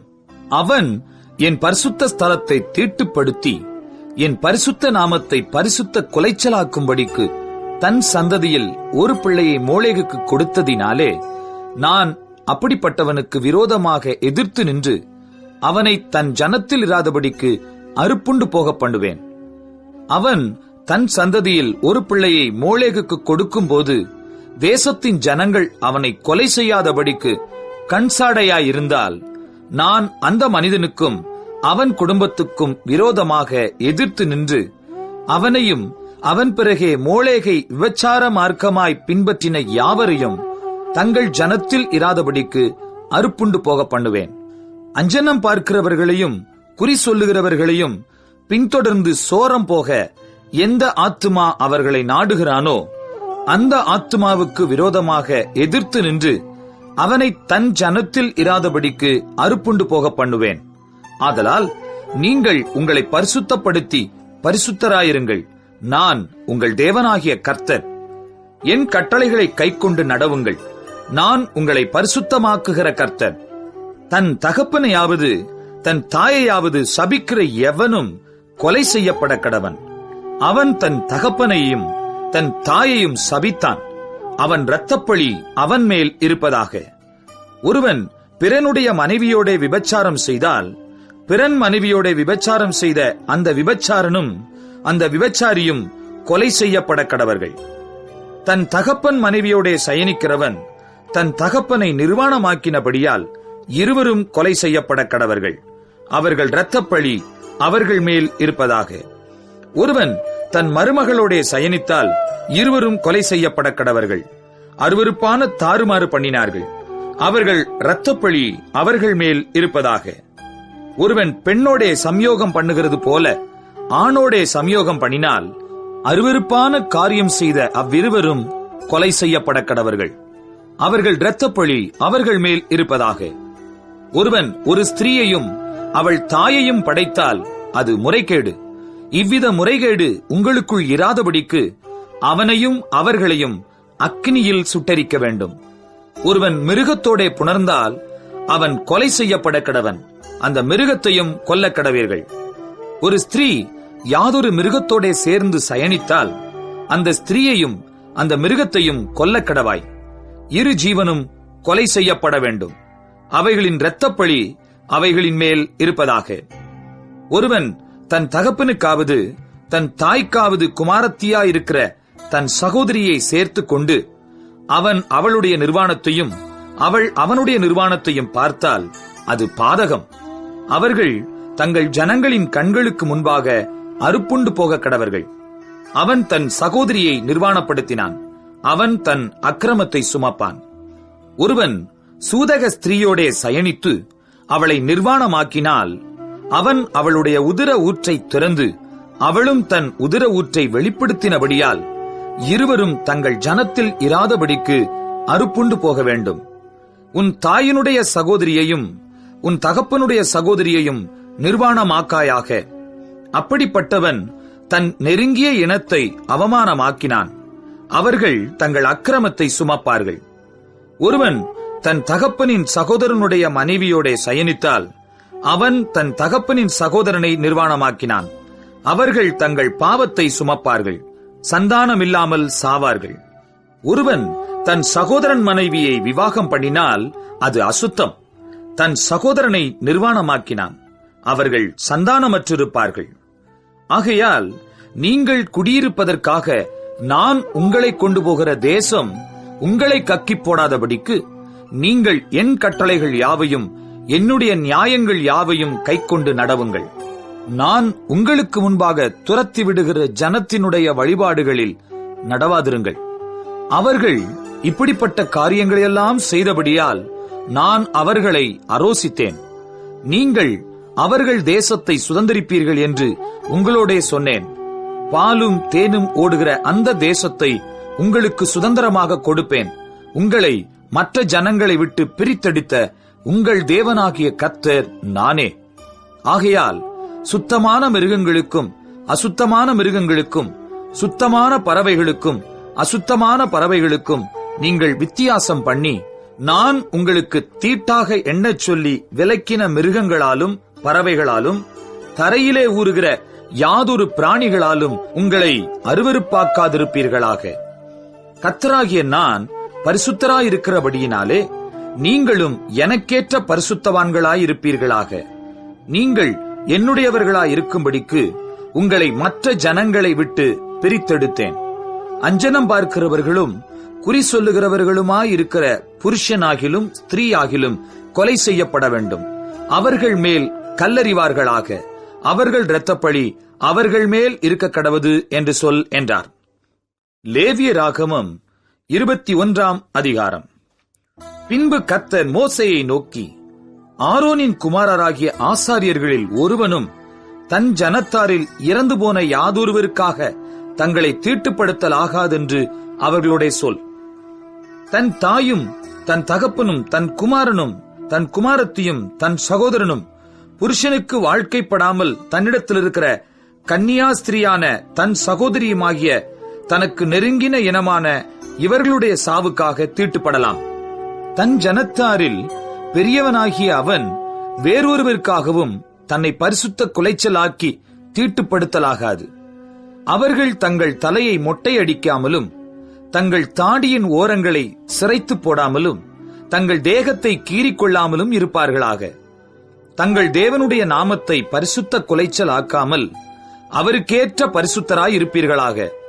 அவர்கள் கர்த்தரின் தகன பலிகளையும் தங்கள் தேவனுடைய அப்பத்தையும் செலுத்துகிறவர்களாதலால் பரிசுத்தராயிருக்க வேண்டும். அவர்கள் தங்கள் தேவனுக்கு பரிசுத்தமானவர்கள். ஆகையால் வேசியையாகிலும் கற்பு குலைந்தவளையாகிலும் விவாகம் பண்ணார்களாக. தன் புருஷனாலே தள்ளப்பட்ட ஸ்திரீயையும் விவாகம் பண்ணார்களாக. அவன் தேவனுடைய அப்பத்தை செலுத்துகிறபடியால் நீ அவனை பரிசுத்தப்படுத்த வேண்டும். உங்களை பரிசுத்தமாக்குகிற கர்த்தராகிய நான் பரிசுத்தராயிருக்கிறபடியால் அவனும் உனக்கு முன்பாக பரிசுத்தனாயிருப்பானாக.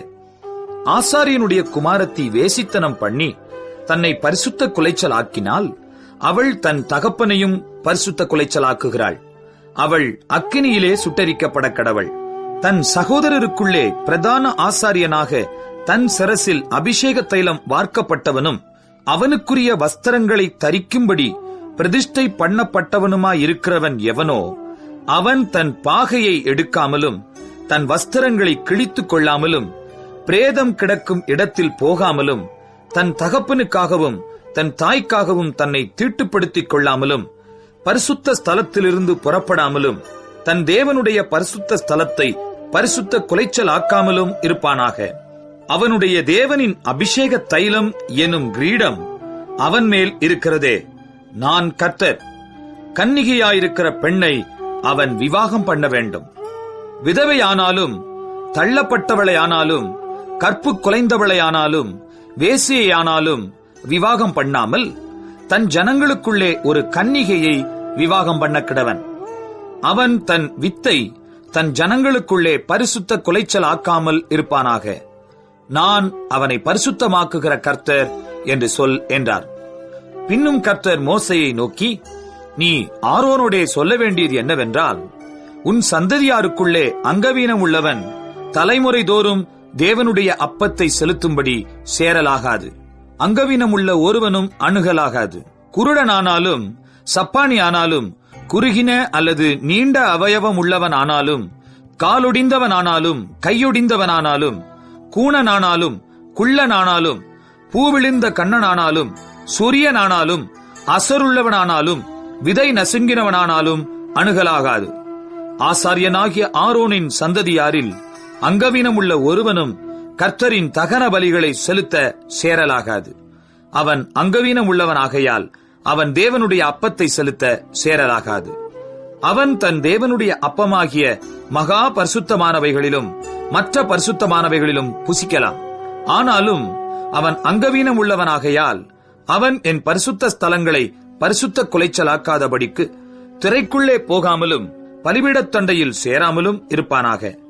நான் அவர்களை பரிசுத்தமாக்குகிற கர்த்தர் என்று சொல் என்றார். மோசே இவைகளை ஆரோனோடும் அவன் குமாரரோடும் இஸ்ரவேல் புத்திரர் அனைவரோடும் சொன்னான். லேவியராகமம் 22 அதிகாரம்.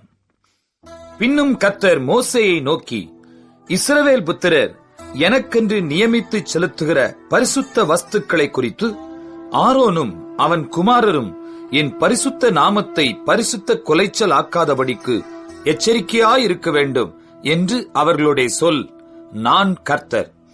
அன்றியும் நீ அவர்களை நோக்கி, உங்கள் தலைமுறைகளிலுள்ள சந்ததியாரில் எவனாகிலும் தான் தீட்டுப்பட்டிருக்கும் போது இஸ்ரவேல் புத்திரர் கர்த்தருக்கு நியமித்து செலுத்துகிற பரிசுத்தமானவைகள் அண்டையில் சேர்ந்தால் அந்த ஆத்துமா என் சந்நிதியில் இராதபடிக்கு அறுப்புண்டு போவான் என்று சொல். நான் கர்த்தர்.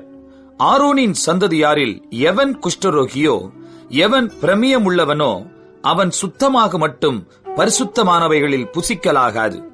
பிணத்தினாலே தீட்டானவைகளில் எதையாகிலும் தொட்டவனும், இந்திரியங்கழிந்தவனும், தீட்டுப்படுத்துகிற யாதொரு ஊரும் பிராணியாகிலும் தீட்டுள்ள மனிதனையாகிலும் தொட்டவனும் சாயங்காலம் மட்டும் தீட்டுப்பட்டிருப்பான். அவன் ஜலத்தில் ஸ்நானம் பண்ணும் வரைக்கும் பரிசுத்தமானவைகளில் புசிக்கலாகாது. சூரியன் அஸ்தமித்த பின்பு சுத்தமாயிருப்பான். அதன் பின்பு அவன் பரிசுத்தமானவைகளில் புசிக்கலாம். அது அவனுடைய ஆகாரம். தானாய் செத்ததையும் பீருண்டதையும் அவன் புசிக்கிறதினாலே தன்னை தீட்டுப்படுத்தலாகாது. நான் கர்த்தர். ஆகையால் பரிசுத்தமானதை அவர்கள் பரிசுத்த குலைச்சலாக்குகிறதினாலே பாவம் சுமந்து அதிநிமித்தம் சாகாதபடிக்கு என் கட்டளையை காக்க கடவர்கள். நான் அவர்களை பரிசுத்தமாக்குகிற கர்த்தர். அந்நியன் ஒருவனும் பரிசுத்தமானவைகளில் புசிக்கலாகாது. ஆசாரியன் வீட்டில் தங்கியிருக்கிறவனும் கூலி வேலை செய்கிறவனும் பரிசுத்தமானதில் புசிக்கலாகாது. ஆசாரியனால் பணத்துக்கு கொள்ளப்பட்டவனும் அவன் வீட்டிலே பிறந்தவனும் அவனுடைய ஆகாரத்தில் புசிக்கலாம். ஆசாரியனுடைய குமாரத்தி அந்நியனுக்கு வாழ்க்கைப்பட்டால் அவள் பரிசுத்தமானவைகளின் படைப்பிலே புசிக்கலாகாது. விதவையாய் போன அல்லது தள்ளப்பட்டவளான ஆசாரியனுடைய குமாரத்தி பிள்ளையில்லாதிருந்து தன் தகப்பன் வீட்டில் தன்னுடைய இளவயதில் இருந்தது போல திரும்ப வந்து இருந்தாளே ஆகில் அவள் தன் தகப்பன் ஆகாரத்தில் புசிக்கலாம். அந்நியனாகிய ஒருவனும் அதில் புசிக்கலாகாது. ஒருவன் அறியாமல் பரிசுத்தமானதில் புசித்ததுண்டானால் அவன் அதிலே 1/5 அதிகமாய் கூட்டி பரிசுத்தமானவைகளோடும் கூட ஆசாரியனுக்கு கொடுக்க கடவன். அவர்கள் கர்த்தருக்கு படைக்கிற இஸ்ரவேல் புத்திரருடைய பரிசுத்தமானவைகளை பரிசுத்த குலைச்சல் ஆக்காமலும் அவைகளை புசிக்கிறதினால் அவர்கள் மேல் குற்றமான அக்கிரமத்தை சுமர பண்ணாமலும் இருப்பார்களாக. நான் அவர்களை பரிசுத்தமாக்குகிற கர்த்தர் என்று சொல் என்றார். பின்னும் கர்த்தர் மோசேயை நோக்கி, நீ ஆரோனோடும் அவன் குமாரரோடும் இஸ்ரவேல் புத்திரர் அனைவரோடும் சொல்ல வேண்டியது என்னவென்றால், இஸ்ரவேல் குடும்பத்தாரிலும் இஸ்ரவேலில் தங்குகிற அந்நியர்களிலும் தங்களுடைய பொருத்தனைகளின்படியாகிலும் உற்சாகத்தின்படியாகிலும் சர்வாங்க தகன பலிகளாக கர்த்தருக்கு தங்கள் காணிக்கையை எவர்கள் செலுத்தப் போகிறார்களோ அவர்கள் தங்கள் மனதின்படியே மாடுகளிலாகிலும் ஆடுகளிலாகிலும் வெள்ளாடுகளிலாகிலும் பழுதற்ற ஒரு ஆணை பிடித்து வந்து செலுத்துவார்களாக. பழுதுள்ள ஒன்றையும் செலுத்த வேண்டாம், அது உங்கள் நிமித்தம் அங்கீகரிக்கப்படுவதில்லை. ஒருவன் விசேஷித்த பொருத்தனையாயாவது உற்சாகமாயாவது கர்த்தருக்கு மாடுகளிலாகிலும் ஆடுகளிலாகிலும் சமாதான பலிகளை செலுத்தப் போனால் அது அங்கீகரிக்கப்படும்படி ஒரு பழுதுமில்லாமல் உத்தமமாயிருக்க வேண்டும். குருடு, நெரிசல், முடம், களலை, சொறி, புண் முதலிய பழுதுள்ளவைகளை நீங்கள் கர்த்தருக்கு செலுத்தாமலும் அவைகளாலே கர்த்தருக்கு பலிபீடத்தின் மேல் தகன பலியிடாமலும் இருப்பீர்களாக. நீண்ட அல்லது குறுகின அவயவம் உள்ள மாட்டையும் ஆட்டையும் நீ உற்சாக பலியாக இடலாம். பொருத்தனைக்காக அது அங்கீகரிக்கப்பட மாட்டாது. விதை நசுங்கினதையும் நொறுங்கினதையும் காயம்பட்டதையும் விதை அறுக்கப்பட்டதையும் நீங்கள் கர்த்தருக்கு செலுத்தாமலும் அவைகளை உங்கள் தேசத்திலே பலியிடாமலும் இருப்பீர்களாக. அந்நியபுத்திரன் கையிலும் இப்படிப்பட்டதை வாங்கி தேவனுக்கு அப்பமாக செலுத்தீர்களாக. அவைகளின் கேடும் பழுதும் அவைகளில் இருக்கிறது, அவைகள் உங்களுக்காக அங்கீகரிக்கப்படுவதில்லை என்று சொல் என்றார். பின்னும் கர்த்தர் மோசேயை நோக்கி, ஒரு கன்றாவது செம்மறியாட்டு குட்டியாவது வெள்ளாட்டு குட்டியாவது பிறந்தால் அது 7 நாள் தன் தாயினிடத்தில் இருக்க கடவது. 8ஆம் நாள் முதல் அது கர்த்தருக்கு தகன பலியாக அங்கீகரிக்கப்படும். பசுவையும் அதன் கன்றையும் ஆட்டையும் அதன் குட்டியையும் ஒரே நாளில் கொல்ல வேண்டாம். கர்த்தருக்கு ஸ்தோத்திர பலியை செலுத்துவீர்களானால் மனப்பூர்வமாய் அதை செலுத்துவீர்களாக. அந்நாளிலேதான் அது புசிக்கப்பட வேண்டும். விடியற்காலம் மட்டும் நீங்கள் அதில் ஒன்றும் மீதியாக வைக்க வேண்டாம். நான் கர்த்தர். நீங்கள் என் கட்டளைகளை கைக்கொண்டு அவைகளின்படி செய்ய கடவீர்கள். நான் கர்த்தர். என் பரிசுத்த நாமத்தை பரிசுத்த கொலைச்சலாக்காதிருப்பீர்களாக. நான் இஸ்ரவேல் புத்திரர் நடுவே பரிசுத்தர் என்று மதிக்கப்படுவேன். நான் உங்களை பரிசுத்தமாக்குகிற கர்த்தர். நான் உங்களுக்கு தேவனாயிருப்பதற்காக உங்களை எகிப்து தேசத்திலிருந்து புறப்பட பண்ணினேன். நான் கர்த்தர் என்று சொல் என்றார். லேவியராகமம் 23ஆம் அதிகாரம். பின்னும் கர்த்தர் மோசேயை நோக்கி, நீ இஸ்ரவேல் புத்திரரோடே சொல்ல வேண்டியது என்னவென்றால், சபை கூடி வந்து பரிசுத்த நாட்களாக ஆசரிக்கும்படி நீங்கள் கூற வேண்டிய கர்த்தருடைய பண்டிகை நாட்களாவன. 6 நாளும் வேலை செய்ய வேண்டும். 7ஆம் நாள் பரிசுத்த சபை கூடுதலான ஓய்வு நாள். அதில் ஒரு வேலையும் செய்ய வேண்டாம். அது உங்கள் வாசஸ்தலங்களில் எல்லாம் கர்த்தருக்கென்று ஓய்ந்திருக்கும் நாளாயிருப்பதாக. சபை கூடி வந்து பரிசுத்தமாய் ஆசரிக்கும்படி நீங்கள் குறித்த காலத்தில் கூற வேண்டிய கர்த்தரின் பண்டிகைகளாவன. 1ஆம் மாதம் 14ஆம் தேதி அந்தி நேரமாகிற வேளையிலே கர்த்தரின் பஸ்கா பண்டிகையும், அந்த மாதம் 15ஆம் தேதியிலே கர்த்தருக்கு புளிப்பில்லா அப்ப பண்டிகையுமாயிருக்கும். 7 நாள் புளிப்பில்லா அப்பங்களை புசிக்க வேண்டும்.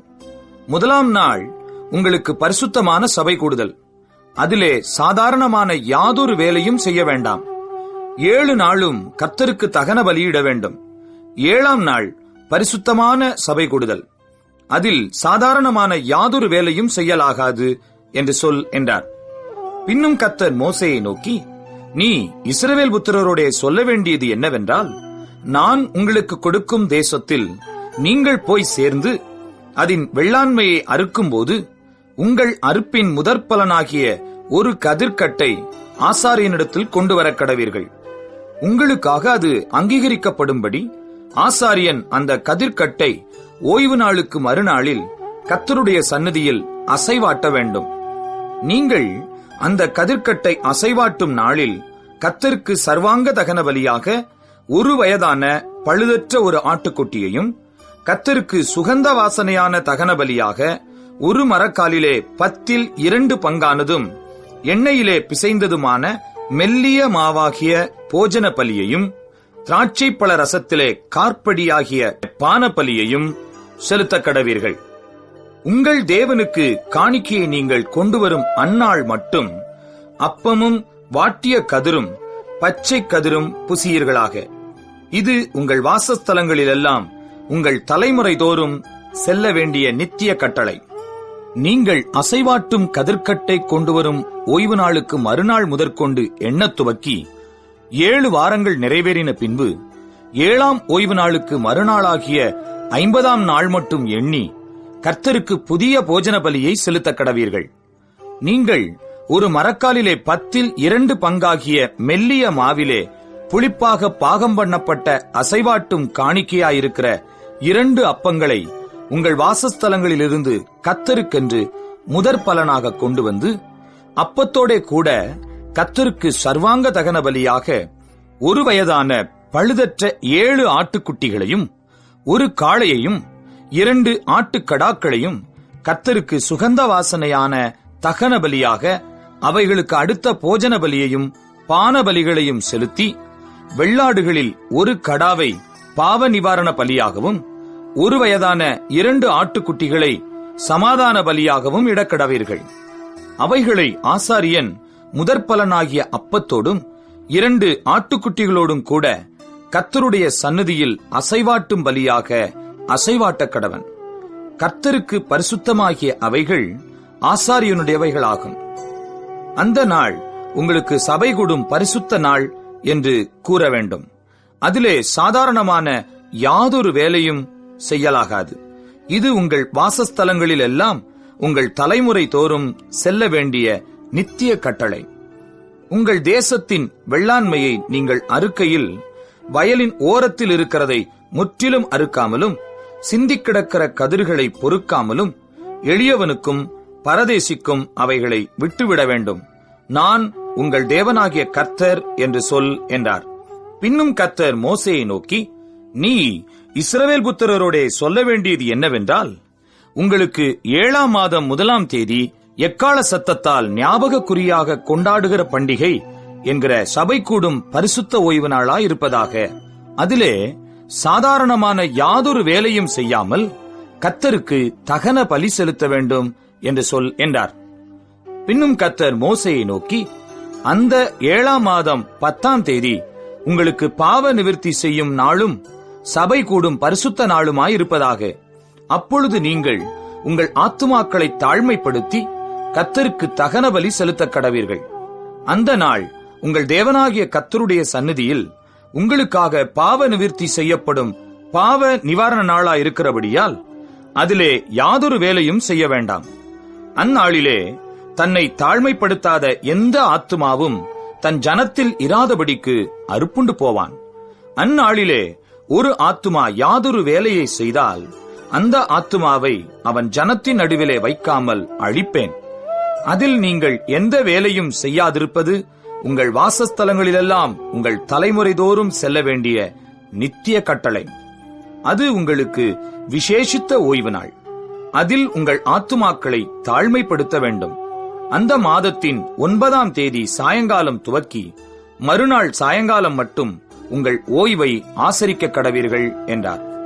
பின்னும் கர்த்தர் மோசேயை நோக்கி, நீ இஸ்ரவேல் புத்திரரோடே சொல்ல வேண்டியது என்னவென்றால், அந்த 7ஆம் மாதம் 15ஆம் தேதி முதல் 7 நாளளவும் கர்த்தருக்கு ஆசரிக்கும் கூடார பண்டிகையாயிருப்பதாக. 1ஆம் நாள் சபை கூடும் பரிசுத்த நாள். அதிலே சாதாரணமான யாதொரு வேலையும் செய்யலாகாது. 7 நாளும் கர்த்தருக்கு தகன பலி செலுத்த கடவீர்கள். 8ஆம் நாள் உங்களுக்கு சபை கூடும் பரிசுத்த நாள். அதிலே கர்த்தருக்கு தகன பலி செலுத்த கடவீர்கள். அது ஆசரிக்கப்படும் நாள். அதிலே சாதாரணமான யாதொரு வேலையும் செய்ய வேண்டாம். நீங்கள் கர்த்தருடைய ஓய்வு நாட்களில் செலுத்துவதும் தவிர, நீங்கள் கர்த்தருக்கு படைக்கிற உங்கள் எல்லா காணிக்கைகளும் பொருத்தனைகளும் உற்சாக பலிகளும் தவிர, நீங்கள் அந்தந்த நாளுக்கு தக்கதாய் கர்த்தருக்கு சர்வாங்க தகன பலி, போஜன பலி, இரத்த பலி, பானபலி முதலானவைகளை செலுத்தும்படி சபை கூடி வந்து பரிசுத்தமாய் ஆசரிப்பதற்காக நீங்கள் கூற வேண்டிய கர்த்தருடைய பண்டிகைகள் இவைகளே. நிலத்தின் பலனை நீங்கள் சேர்த்து வைக்கும் 7ஆம் மாதம் 15ஆம் தேதி முதல் கர்த்தருக்கு பண்டிகையை 7 நாள் ஆசரிக்க கடவீர்கள். 1ஆம் நாளிலும் ஓய்வு, 8ஆம் நாளிலும் ஓய்வு. முதல் நாளிலே அலங்காரமான விருட்சங்களின் கனிகளையும் பேரீச்சின் ஓலைகளையும் தழைத்திருக்கிற விருட்சங்களின் கிளைகளையும் ஆற்றலரிகளையும் கொண்டு வந்து உங்கள் தேவனாகிய கர்த்தருடைய சந்நிதியில் 7 நாளும் மகிழ்ச்சியாயிருங்கள். வருஷந்தோறும் 7 நாள் கர்த்தருக்கு இந்த பண்டிகையை ஆசரிக்க கடவீர்கள். இது உங்கள் தலைமுறைதோறும் செல்ல வேண்டிய நித்திய கட்டளை. 7ஆம் மாதத்தில் அதை ஆசரிக்க வேண்டும். நான் இஸ்ரவேல் புத்திரரை எகிப்து தேசத்திலிருந்து புறப்பட பண்ணின போது அவர்களை கூடாரங்களில் குடியிருக்க பண்ணினதை உங்கள் சந்ததியார் அறியும்படிக்கு 7 நாள் கூடாரங்களில் குடியிருக்க கடவீர்கள். இஸ்ரவேலில் பிறந்தவர்கள் எல்லாரும் கூடாரங்களில் வாசம் பண்ண வேண்டும். நான் உங்கள் தேவனாகிய கர்த்தர் என்று சொல் என்றார். அப்படியே மோசே கர்த்தருடைய பண்டிகைகளை இஸ்ரவேல் புத்திரருக்கு தெரிவித்தான். லேவியராகமம் 24ஆம் அதிகாரம். பின்னும் கர்த்தர் மோசேயை நோக்கி, குத்துவிளக்கு எப்பொழுதும் எரிந்து கொண்டிருக்கும்படி அதற்காக இடித்து பிழிந்த தெளிவான ஒலிவ எண்ணெயை இஸ்ரவேல் புத்திரர் உன்னிடத்தில் கொண்டு வரும்படி அவர்களுக்கு கட்டளையிடு. ஆசரிப்பு கூடாரத்தில் சாட்சி சந்நிதியின் திரைக்கு வெளிப்புறமாக ஆரோன் அதை எப்பொழுதும் சாயங்காலம் தொடங்கி விடியற்காலம் மட்டும் கர்த்தருடைய சந்நிதியில் எரியும்படி ஏற்ற கடவன். இது உங்கள் தலைமுறைதோறும் செல்ல வேண்டிய நித்திய கட்டளை. அவன் எப்பொழுதும் கர்த்தருடைய சந்நிதியில் பரிசுத்தமான குத்துவிளக்கின் மேல் இருக்கிற விளக்குகளை எரிய வைக்க கடவன். அன்றியும் நீ மெல்லிய மாவை எடுத்து அதை 12 அப்பங்களாக சுடுவாயாக. ஒவ்வொரு அப்பம் மரக்காலிலே 10 பங்கு மாவினால் செய்யப்பட வேண்டும். அவைகளை நீ கர்த்தருடைய சந்நிதியில் பரிசுத்தமான மேஜையின் மேல் 2 அடுக்காக ஒவ்வொரு அடுக்கில் அவ்வாறு அப்பம் இருக்கும்படியாக வைத்து ஒவ்வொரு அடுக்கினிடத்தில் சுத்தமான தூபவர்க்கம் போடக்கடவாய். அது அப்பத்தோடு இருந்து ஞாபக குறியாக கர்த்தருக்கேற்ற தகன பலியாயிருக்கும். அப்பத்தை நித்திய உடன்படிக்கையாக இஸ்ரவேல் புத்திரர் கையிலே வாங்கி ஓய்வு நாள் தோறும் கர்த்தருடைய சந்நிதியில் அடுக்கி வைக்க கடவன். அது ஆரோனையும் அவன் குமாரரையும் சேரும். அதை பரிசுத்த இடத்திலே புசிக்க கடவர்கள். நித்திய கட்டளையாக கர்த்தருக்கு இடப்படும் தகன பலிகளில் அது அவனுக்கு மகா பரிசுத்தமாயிருக்கும் என்றார். அக்காலத்திலே இஸ்ரவேல் ஜாதியான ஸ்திரீக்கும் எகிப்திய புருஷனுக்கும் பிறந்த புத்திரனாகிய ஒருவன் இஸ்ரவேல் புத்திரரோடே கூட புறப்பட்டு வந்திருந்தான். இவனும் இஸ்ரவேலனாகிய ஒரு மனிதனும் பாளையத்திலே சண்டை பண்ணினார்கள். அப்பொழுது இஸ்ரவேல் ஜாதியான அந்த ஸ்திரீயின் மகன் கர்த்தரின் நாமத்தை நிந்தித்து தூஷித்தான். அவனை மோசேயினிடத்தில் கொண்டு வந்தார்கள். அவன் தாயின் பேர் செலோமித். அவள் தான் கோத்திரத்தானாகிய திப்ரியின் குமாரத்தி. கர்த்தரின் வாக்கினாலே தங்களுக்கு உத்தரவு வருமட்டும் அவனை காவல்படுத்தினார்கள். அப்பொழுது கர்த்தர் மோசேயை நோக்கி, தூஷித்தவனை பாளையத்துக்கு புறம்பே கொண்டு போ. கேட்டவர்கள் எல்லாரும் தங்கள் கைகளை அவன் தலையின் மேல் வைப்பார்களாக. பின்பு சபையார் எல்லாரும் அவனை கல்லெறிய கடவர்கள். மேலும் நீ இஸ்ரவேல் புத்திரரை நோக்கி, எவனாகிலும் தன் தேவனை தூஷித்தால் அவன் தன் பாவத்தை சுமப்பான். கர்த்தருடைய நாமத்தை நிந்திக்கிறவன் கொலை செய்யப்பட வேண்டும். சபையார் எல்லாரும் அவனை கல்லெறிய வேண்டும். பரதேசியானாலும் சுதேசியானாலும் கர்த்தரின் நாமத்தை தூஷிக்கிறவன் கொலை செய்யப்பட வேண்டும். ஒரு மனிதனை கொல்லுகிறவன் எவனோ அவன் கொலை செய்யப்பட வேண்டும். மிருகத்தை கொன்றவன் மிருகத்துக்கு மிருகம் கொடுக்க கடவன். ஒருவன் பிறனை ஊனப்படுத்தினால் அவன் செய்தபடியே அவனுக்கும் செய்யப்பட கடவது. நொறுக்குதலுக்கு நொறுக்குதல், கண்ணுக்கு கண், பல்லுக்கு பல். அவன் ஒரு மனிதனை ஊனப்படுத்தினது போல அவனும் ஊனப்படுத்தப்பட வேண்டும். மிருகத்தை கொன்றவன் பதில் கொடுக்க வேண்டும். மனிதனை கொன்றவனோ கொலை செய்யப்பட கடவன். உங்களில் பரதேசிக்கும் சுதேசிக்கும் ஒரே நியாயம் இருக்க வேண்டும். நான் உங்கள் தேவனாகிய கர்த்தர் என்று சொல் என்றார். அப்படியே தூஷித்தவனை பாளையத்துக்கு புறம்பே கொண்டு போய் அவனை கல்லெறியும்படி மோசே இஸ்ரவேல் புத்திரரோடே சொன்னான். கர்த்தர் மோசேக்கு கட்டளையிட்டபடியே செய்தார்கள். லேவியராகமம் 25ஆம் அதிகாரம்.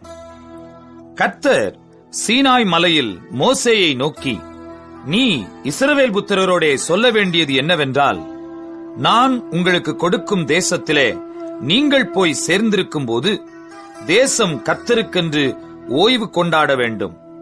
6 வருஷம் உன் வயலை விதைத்து உன் திராட்சத் தோட்டத்தை கிளை கழித்து அதன் பலனை சேர்ப்பாயாக.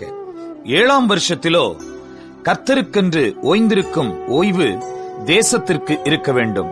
அதில் உன் வயலை விதைக்காமலும் உன் திராட்சத் தோட்டத்தை கிளை கழிக்காமலும் தானாய் விளைந்து பயிரானதை அறுக்காமலும் கிளை கழிக்காதே விட்ட திராட்சை செடியின் பழங்களை சேர்க்காமலும் இருப்பாயாக. தேசத்துக்கு அது ஓய்வு வருஷமாய் இருக்க கடவது. தேசத்தின் ஓய்விலே பயிராகிறது உங்களுக்கு ஆகாரமாயிருப்பதாக. உன் வேலைக்காரனுக்கும் உன் வேலைக்காரிக்கும் உன் கூலிக்காரனுக்கும் உன்னிடத்தில் தங்குகிற அந்நியனுக்கும் உன் நாட்டு மிருகத்துக்கும் உன் தேசத்தில் இருக்கிற காட்டு மிருகத்துக்கும் அதில் விளைந்திருப்பதெல்லாம் ஆகாரமாயிருப்பதாக. அன்றியும் 7 ஓய்வு வருஷங்களுள்ள 7 வருஷங்களை எண்ணுவாயாக. அந்த 7 ஓய்வு வருஷங்களும் 49 வருஷமாகும். அப்பொழுதும் 7ஆம் மாதம் 10ஆம் தேதியில் எக்காள சத்தம் தொனிக்கும்படி செய்ய வேண்டும். பாவ நிவாரண நாளில் உங்கள் தேசமெங்கும் எக்காள சத்தம் தொனிக்கும்படி செய்ய வேண்டும். 50ஆம் வருஷத்தை பரிசுத்தமாக்கி தேசமெங்கும் அதன் குடிகளுக்கெல்லாம் விடுதலை கூற கடவீர்கள். அது உங்களுக்கு யூபிலி வருஷம். அதிலே உங்களில் ஒவ்வொருவனும் தன் தன் காணியாட்சிக்கும் தன் தன் குடும்பத்துக்கும் திரும்பி போக கடவன். அந்த 50ஆம் வருஷம் உங்களுக்கு யூபிலி வருஷமாயிருப்பதாக. அதிலே விதைக்காமலும் தானாய் விளைந்து பயிரானதை அறுக்காமலும் கிளை கழிக்காமல் விடப்பட்ட திராட்சை செடியின் பழங்களை சேர்க்காமலும் இருப்பீர்களாக. அது யூபிலி வருஷம். அது உங்களுக்கு பரிசுத்தமாயிருக்க வேண்டும். அந்த வருஷத்தில் வயல்வெளியில் விளைந்தவைகளை நீங்கள் புசிக்க வேண்டும். அந்த யூபிலி வருஷத்தில் உங்களில் அவனவன் தன் தன் காணியாட்சிக்கு திரும்பி போக கடவன். ஆகையால் பிறனுக்கு எதையாவது விற்றாலும் அவனிடத்தில் எதையாவது கொண்டாலும் ஒருவருக்கொருவர் அநியாயம் செய்யக்கூடாது. யூபிலி வருஷத்துக்கு பின்வரும் வருஷங்களின் தொகைக்கேற்க பிறனிடத்தில் கொள்ளுவாயாக.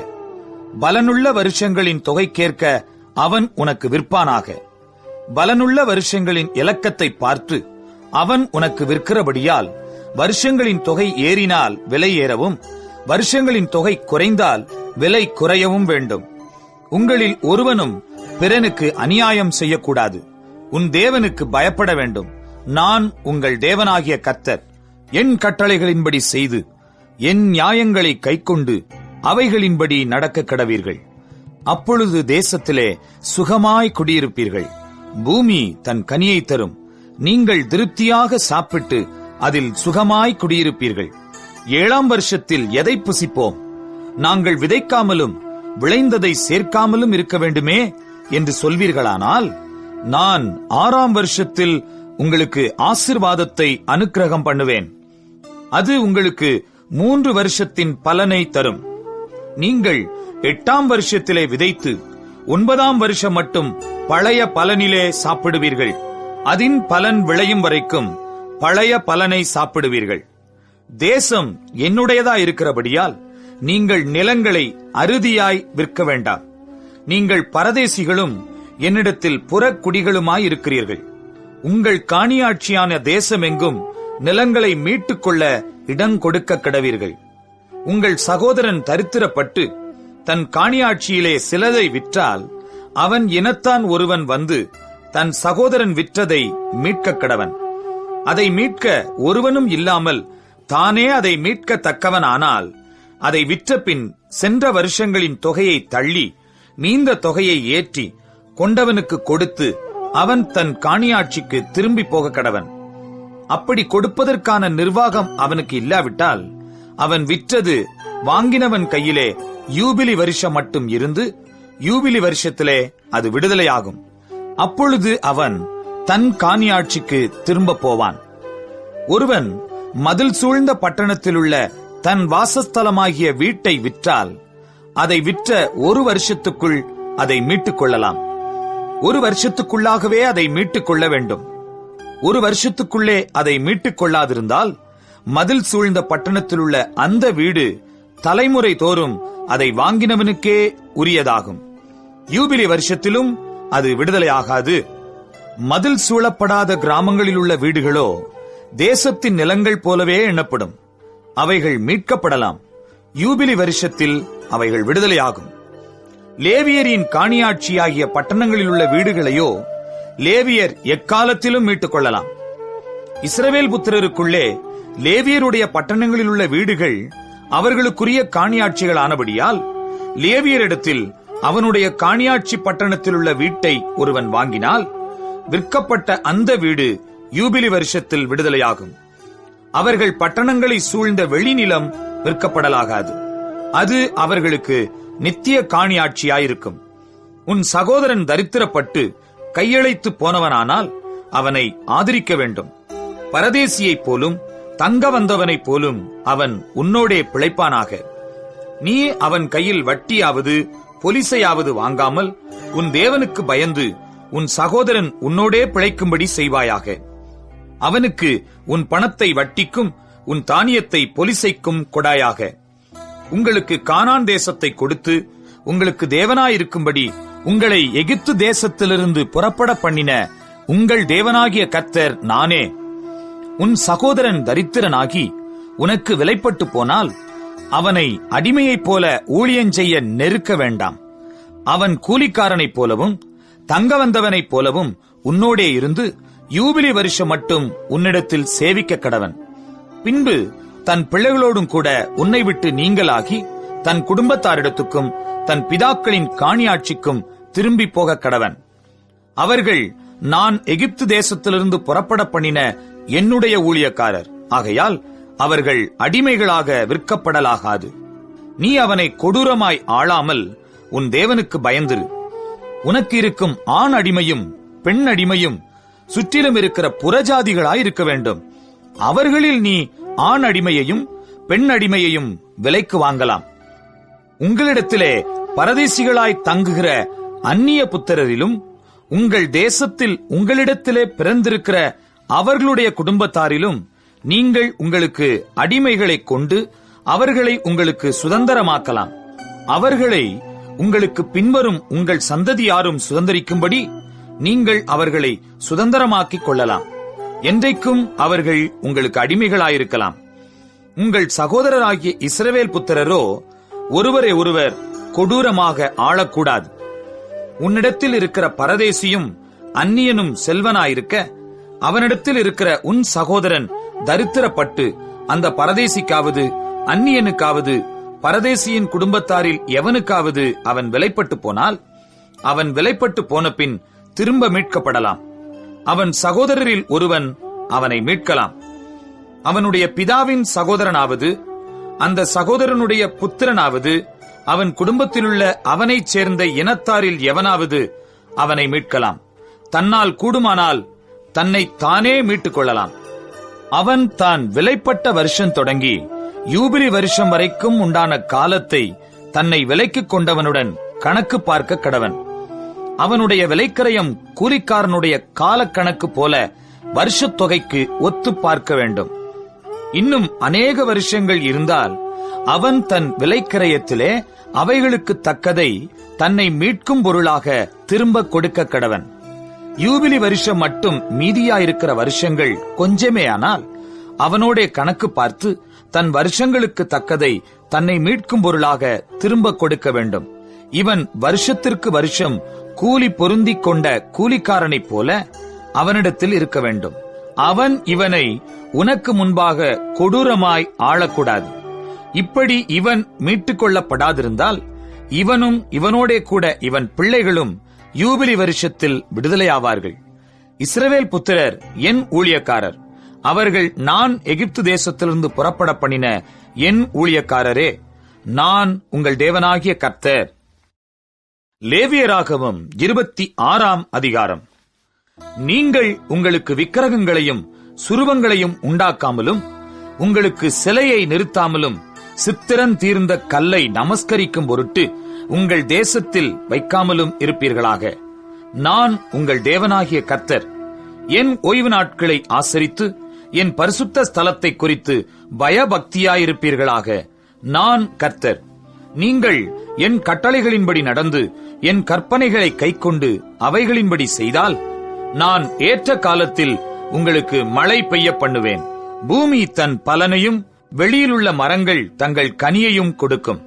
திராட்சப்பழம் பறிக்கும் காலம் வரைக்கும் போரடிப்பு காலம் இருக்கும். விதைப்பு காலம் வரைக்கும் திராட்சப்பழம் பறிக்கும் காலம் இருக்கும். நீங்கள் உங்கள் அப்பத்தை திருப்தியாக சாப்பிட்டு உங்கள் தேசத்தில் சுகமாய் குடியிருப்பீர்கள். தேசத்தில் சமாதானம் கட்டளையிடுவேன். தத்தளிக்க பண்ணுவார் இல்லாமல் படுத்துக் கொள்வீர்கள். துஷ்ட மிருகங்களை தேசத்தில் இராதபடிக்கு ஒழிய பண்ணுவேன். பட்டயம் உங்கள் தேசத்தில் உலாவுவதில்லை. உங்கள் சத்துருக்களை துரத்துவீர்கள். அவர்கள் உங்கள் முன்பாக பட்டயத்தால் விழுவார்கள். உங்களில் 5 பேர் 100 பேரை துரத்துவார்கள். உங்களில் 100 பேர் 10,000 பேரை துரத்துவார்கள். உங்கள் சத்துருக்கள் உங்களுக்கு முன்பாக பட்டயத்தால் விழுவார்கள். நான் உங்கள் மேல் கண்ணோக்கமாயிருந்து உங்களை பலுகவும் பெருகவும் பண்ணி உங்களோடே என் உடன்படிக்கையை திடப்படுத்துவேன். போன வருஷத்து பழைய தானியத்தை சாப்பிட்டு புதிய தானியத்துக்கு இடம் உண்டாகும்படி பழையதை விலக்குவீர்கள். உங்கள் நடுவில் என் வாசஸ்தலத்தை ஸ்தாபிப்பேன். என் ஆத்துமா உங்களை அரோசிப்பதில்லை. நான் உங்கள் நடுவிலே உலாவி உங்கள் தேவனாயிருப்பேன். நீங்கள் என் ஜனமாயிருப்பீர்கள். நீங்கள் எகிப்தியருக்கு அடிமைகளாயிராதபடிக்கு நான் அவர்கள் தேசத்திலிருந்து உங்களை புறப்பட பண்ணி உங்கள் நுகத்தடிகளை முறித்து உங்களை நிமிர்ந்து நடக்க பண்ணின உங்கள் தேவனாகிய கர்த்தர். நீங்கள் எனக்கு செவிகொடாமலும் இந்த கற்பனைகள் எல்லாவற்றின்படி செய்யாமலும் என் கட்டளைகளை வெறுத்து உங்கள் ஆத்துமா என் நியாயங்களை அரோசித்து என் கற்பனைகள் எல்லாவற்றின்படியும் செய்யாதபடிக்கு என் உடன்படிக்கையை நீங்கள் மீறி போடுவீர்களாகில் நான் உங்களுக்கு செய்வது என்னவென்றால், கண்களை பூத்து போக பண்ணுகிறதற்கும் இருதயத்தை துயரப்படுத்துகிறதற்கும் திகிலையும் ஈழையையும் காய்ச்சலையும் உங்களுக்கு வரப்பண்ணுவேன். நீங்கள் விதைக்கும் விதை விருதாவாயிருக்கும். உங்கள் சத்துருக்கள் அதன் பலனை தின்பார்கள். நான் உங்களுக்கு விரோதமாக என் முகத்தை திருப்புவேன். உங்கள் சத்துருக்களுக்கு முன்பாக முறிய அடிக்கப்படுவீர்கள். உங்கள் பகைஞர் உங்களை ஆளுவார்கள். துரத்துவார் இல்லாதிருந்தும் ஓடுவீர்கள். இவ்விதமாய் நான் உங்களுக்கு செய்தும் இன்னும் நீங்கள் எனக்கு செவிகொடாதிருந்தால் உங்கள் பாவங்களின் நிமித்தம் பின்னும் ஏளத்தனையாக உங்களை தண்டித்து உங்கள் வல்லமையின் பெருமையை முறித்து உங்கள் வானத்தை இரும்பை போலவும் உங்கள் பூமியை வெண்கலத்தைப் போலவும் ஆக்குவேன். உங்கள் பலன் விருதாவிலே செலவழியும். உங்கள் தேசம் தன் பலனையும் தேசத்தின் மரங்கள் தங்கள் கனிகளையும் கொடுக்க மாட்டாது. நீங்கள் எனக்கு செவி கொடுக்க மனதில்லாமல் எனக்கு எதிர்த்து நடப்பீர்களானால் நான் உங்கள் பாவங்களுக்கு தக்கதாக இன்னும் ஏளத்தனை வாதையை உங்கள் மேல் வரப்பண்ணி உங்களுக்குள்ளே வெளியின் துஷ்ட மிருகங்களை வரவிடுவேன். அவைகள் உங்களை பிள்ளைகளற்றவர்களாக்கி உங்கள் மிருக ஜீவன்களை அழித்து உங்களை குறைந்து போக பண்ணும். உங்கள் வழிகள் பாழாய் கிடக்கும். நான் செய்யும் தண்டனையினால் நீங்கள் குணப்படாமல் எனக்கு எதிர்த்து நடந்தால் நான் உங்களுக்கு எதிர்த்து நடந்து உங்கள் பாவங்களின் நிமித்தம் ஏளத்தனையாக வாதித்து என் உடன்படிக்கையை மீறினதற்கு பழிவாங்கும் பட்டயத்தை உங்கள் மேல் வரப்பண்ணி நீங்கள் உங்கள் பட்டணங்களில் சேர்ந்த பின் கொள்ளை நோயை உங்கள் நடுவிலே அனுப்புவேன். சத்துருவின் கையில் ஒப்புக் கொடுக்கப்படுவீர்கள். உங்கள் அப்பம் என்னும் ஆதரவு கோலை நான் முறித்து போடும்போது 10 ஸ்திரீகள் ஒரே அடுப்பில் உங்கள் அப்பத்தை சுட்டு அதை திரும்ப உங்களுக்கு நிறுத்து கொடுப்பார்கள். நீங்கள் சாப்பிட்டும் திருப்தி அடைய மாட்டீர்கள். இன்னும் இவைகள் எல்லாவற்றாலும் நீங்கள் எனக்கு செவிகொடாமல் எனக்கு எதிர்த்து நடந்தால் நானும் உக்கிரத்தோடே உங்களுக்கு எதிர்த்து நடந்து நானே உங்கள் பாவங்களின் நிமித்தம் உங்களை ஏளத்தனையாய் தண்டிப்பேன். உங்கள் குமாரரின் மாம்சத்தையும் உங்கள் குமாரத்திகளின் மாம்சத்தையும் புசிப்பீர்கள். நான் உங்கள் மேடைகளை அழித்து உங்கள் விக்கிரக சிலைகளை நிர்த்துளியாக்கி உங்கள் உடல்களை உங்கள் நரகலான தேவர்களுடைய உடல்கள் மேல் எறிவேன். என் ஆத்துமா உங்களை அரோசிக்கும். நான் உங்கள் பட்டணங்களை வெறுமையும் உங்கள் பரிசுத்த ஸ்தலங்களை பாழுமாக்கி உங்கள் சுகந்த வாசனையை முகராதிருப்பேன். நான் தேசத்தை பாழாக்குவேன். அதிலே குடியிருக்கிற உங்கள் சத்துருக்கள் பிரமிப்பார்கள். ஜாதிகளுக்குள்ளே உங்களை சிதற அடித்து உங்கள் பின்னாக பட்டயத்தை உருவுவேன். உங்கள் தேசம் பாழும், உங்கள் பட்டணங்கள் வனாந்தரமுமாகும். நீங்கள் உங்கள் சத்துருக்களின் தேசத்தில் இருக்கும்போது தேசமானது பாழாய் கிடக்கிற நாளெல்லாம் தன் ஓய்வு நாட்களை ரம்மியமாய் அனுபவிக்கும். அப்பொழுது தேசம் ஓய்வடைந்து தன் ஓய்வு நாட்களை ரம்மியமாய் அனுபவிக்கும். நீங்கள் அதிலே குடியிருக்கும் போது அது உங்கள் ஓய்வு வருஷங்களில் ஓய்வடையாதபடியினாலே அது பாழாய் கிடக்கும் நாளெல்லாம் ஓய்வடைந்திருக்கும். உங்களில் உயிரோடு மீதியாயிருப்பவர்களின் இருதயங்கள் தங்கள் சத்துருக்களின் தேசங்களில் மனத்தளர்ச்சி அடையும்படி செய்வேன். அசைகிற இலையின் சத்தமும் அவர்களை ஓட்டும். அவர்கள் பட்டயத்திற்கு தப்பி ஓடுகிறது போல ஓடி துரத்துவார் இல்லாமல் விழுவார்கள். துரத்துவார் இல்லாமல் பட்டயத்துக்கு முன் விழுவது போல ஒருவர் மேல் ஒருவர் இடறி விழுவார்கள். உங்கள் சத்துருக்களுக்கு முன் நிற்க உங்களுக்கு பலன் இராது. புறஜாதிகளுக்குள்ளே அழிந்து போவீர்கள். உங்கள் சத்துருக்களின் தேசம் உங்களை பட்சிக்கும். உங்களில் தப்பினவர்கள் தங்கள் அக்கிரமங்களின் நிமித்தமும் தங்கள் பிதாக்களின் அக்கிரமங்களின் நிமித்தமும் உங்கள் சத்துருக்களின் தேசங்களில் வாடிப் போவார்கள். அவர்கள் எனக்கு விரோதமாக துரோகம் பண்ணி நடப்பித்த தங்கள் அக்கிரமத்தையும் தங்கள் பிதாக்களின் அக்கிரமத்தையும் அறிக்கையிடுகிறதும் அன்றி அவர்கள் எனக்கு எதிர்த்து நடந்தபடியினால் நானும் அவர்களுக்கு எதிர்த்து நடந்து அவர்களுடைய சத்துருக்களின் தேசத்திலே அவர்களை கொண்டு போய் விட்டதையும் அறிக்கையிட்டு விருத்த சேதனமில்லாத தங்கள் இருதயத்தை தாழ்த்தி தங்கள் அக்கிரமத்துக்கு கிடைத்த தண்டனையை நியாயம் என்று ஒத்துக்கொண்டால் நான் யாக்கோபோடே பண்ணின என் உடன்படிக்கையும் ஈசாக்கோடே பண்ணின என் உடன்படிக்கையும் ஆபிரகாமோடே பண்ணின என் உடன்படிக்கையும் நினைப்பேன். தேசத்தையும் நினைப்பேன். தேசம் அவர்களாலே விடப்பட்டு பாழாய் கிடக்கிறதுனாலே தன் ஓய்வு நாட்களை ரம்யமாய் அனுபவிக்கும். அவர்கள் என் நியாயங்களை அவமதித்து அவர்களுடைய ஆத்துமா என் கட்டளைகளை வெறுத்தபடியினால் அடைந்த தங்களுடைய அக்கிரமத்தின் தண்டனையை நியாயம் என்று ஒத்துக்கொள்வார்கள். அவர்கள் தங்கள் சத்துருக்களின் தேசத்தில் இருந்தாலும் நான் அவர்களை நிர்மூலமாக்கத்தக்கதாகவும் நான் அவர்களோடே பண்ணின என் உடன்படிக்கையை அபத்தமாக்கத்தக்கதாகவும் நான் அவர்களை கைவிடவும் வெறுக்கவும் மாட்டேன். நான் அவர்கள் தேவனாகிய கர்த்தர். அவர்களுடைய தேவனாயிருக்கும்படிக்கு நான் புறஜாதிகளின் கண்களுக்கு முன்பாக எகிப்து தேசத்திலிருந்து அவர்களை புறப்படச் செய்து அவர்களுடைய முன்னோர்களோடே நான் பண்ணின உடன்படிக்கையை அவர்கள் நிமித்தம் நினைவு கூறுவேன். நான் கர்த்தர் என்று சொல் என்றார். கர்த்தர் தமக்கும் இஸ்ரவேல் சந்ததியாருக்கும் நடுவே இருக்கும்படி மோசேயை கொண்டு சீனாய் மலையின் மேல் கொடுத்த கட்டளைகளும் நியாயங்களும் இவைகளே. லேவியராகமம் 27ஆம் அதிகாரம். பின்னும் கர்த்தர் மோசேயை நோக்கி, நீ இஸ்ரவேல் புத்திரரோடே சொல்ல வேண்டியது என்னவென்றால், யாதாம் ஒருவர் ஒரு விசேஷித்த பொருத்தனை பண்ணியிருந்தால் பொருத்தனை பண்ணப்பட்டவர்கள் உன் மதிப்பின்படி கர்த்தருக்கு உரியவர்கள். 20 வயது முதல் 60 வயதுக்கு உட்பட்ட ஆண் பிள்ளையை நீ பரிசுத்த ஸ்தலத்தின் சேக்கலாகிய 50 வெள்ளிச் சேக்கலாகவும் பெண் பிள்ளையை 30 சேக்கலாகவும் மதிப்பாயாக. 5 வயது முதல் 20 வயதுக்கு உட்பட்ட ஆண் பிள்ளையை 20 சேக்கலாகவும் பெண் பிள்ளையை 10 சேக்கலாகவும், 1 மாதம் முதல் 5 வயதுக்கு உட்பட்ட ஆண் பிள்ளையை 5 வெள்ளிச் சேக்கலாகவும் பெண் பிள்ளையை 3 வெள்ளிச் சேக்கலாகவும், 60 வயது தொடங்கி அதற்கு மேற்பட்ட வயதுள்ள ஆண் பிள்ளையை 15 சேக்கலாகவும் பெண் பிள்ளையை 10 சேக்கலாகவும் மதிக்க கடவாய். உன் மதிப்பின்படி செலுத்தக்கூடாத தரித்திரனாயிருந்தால் அவன் ஆசாரியனுக்கு முன்பாக வந்து நிற்க கடவன். ஆசாரியன் அவனை மதிப்பானாக. பொருத்தனை பண்ணினவனுடைய திராணிக்கேற்றபடி ஆசாரியன் அவனை மதிக்க கடவன். ஒருவன் பொருத்தனை பண்ணினது கர்த்தருக்கு பலியிடப்படத்தக்க மிருக ஜீவனானால் அவன் கர்த்தருக்கு கொடுக்கிற அப்படிப்பட்டதெல்லாம் பரிசுத்தமாயிருப்பதாக. அதை மாற்றாமலும் வேறுபடுத்தாமலும் இருப்பானாக. இழப்பமானதற்கு பதிலாக நலமானதையும், நலமானதற்கு பதிலாக இழப்பமானதையும் செலுத்தாமல் இருப்பானாக.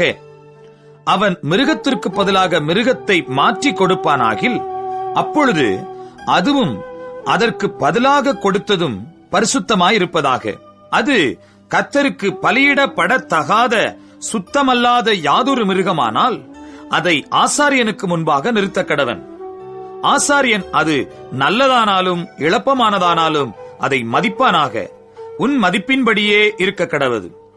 அதை மீட்டுக்கொள்ள மனதாயிருந்தானாகில் உன் மதிப்போடே 1/5 கூட்டிக் கொடுக்க கடவன். ஒருவன் தன் வீட்டை கர்த்தருக்கு பரிசுத்தம் என்று நேர்ந்து கொண்டால், ஆசாரியன் அதன் நலத்துக்கும் இழப்பத்துக்கும் தக்கதாக அதை மதிக்க கடவன். ஆசாரியன் மதிக்கிறபடி அது இருக்க கடவது. தன் வீட்டை பரிசுத்தம் என்று நேர்ந்து கொண்டவன் அதை மீட்டுக்கொள்ள மனதாயிருந்தால், நீ மதிக்கும் திரவியத்தோடே 1/5 கூட்டிக் கொடுக்க கடவன். அப்பொழுது அது அவனுடையதாகும்.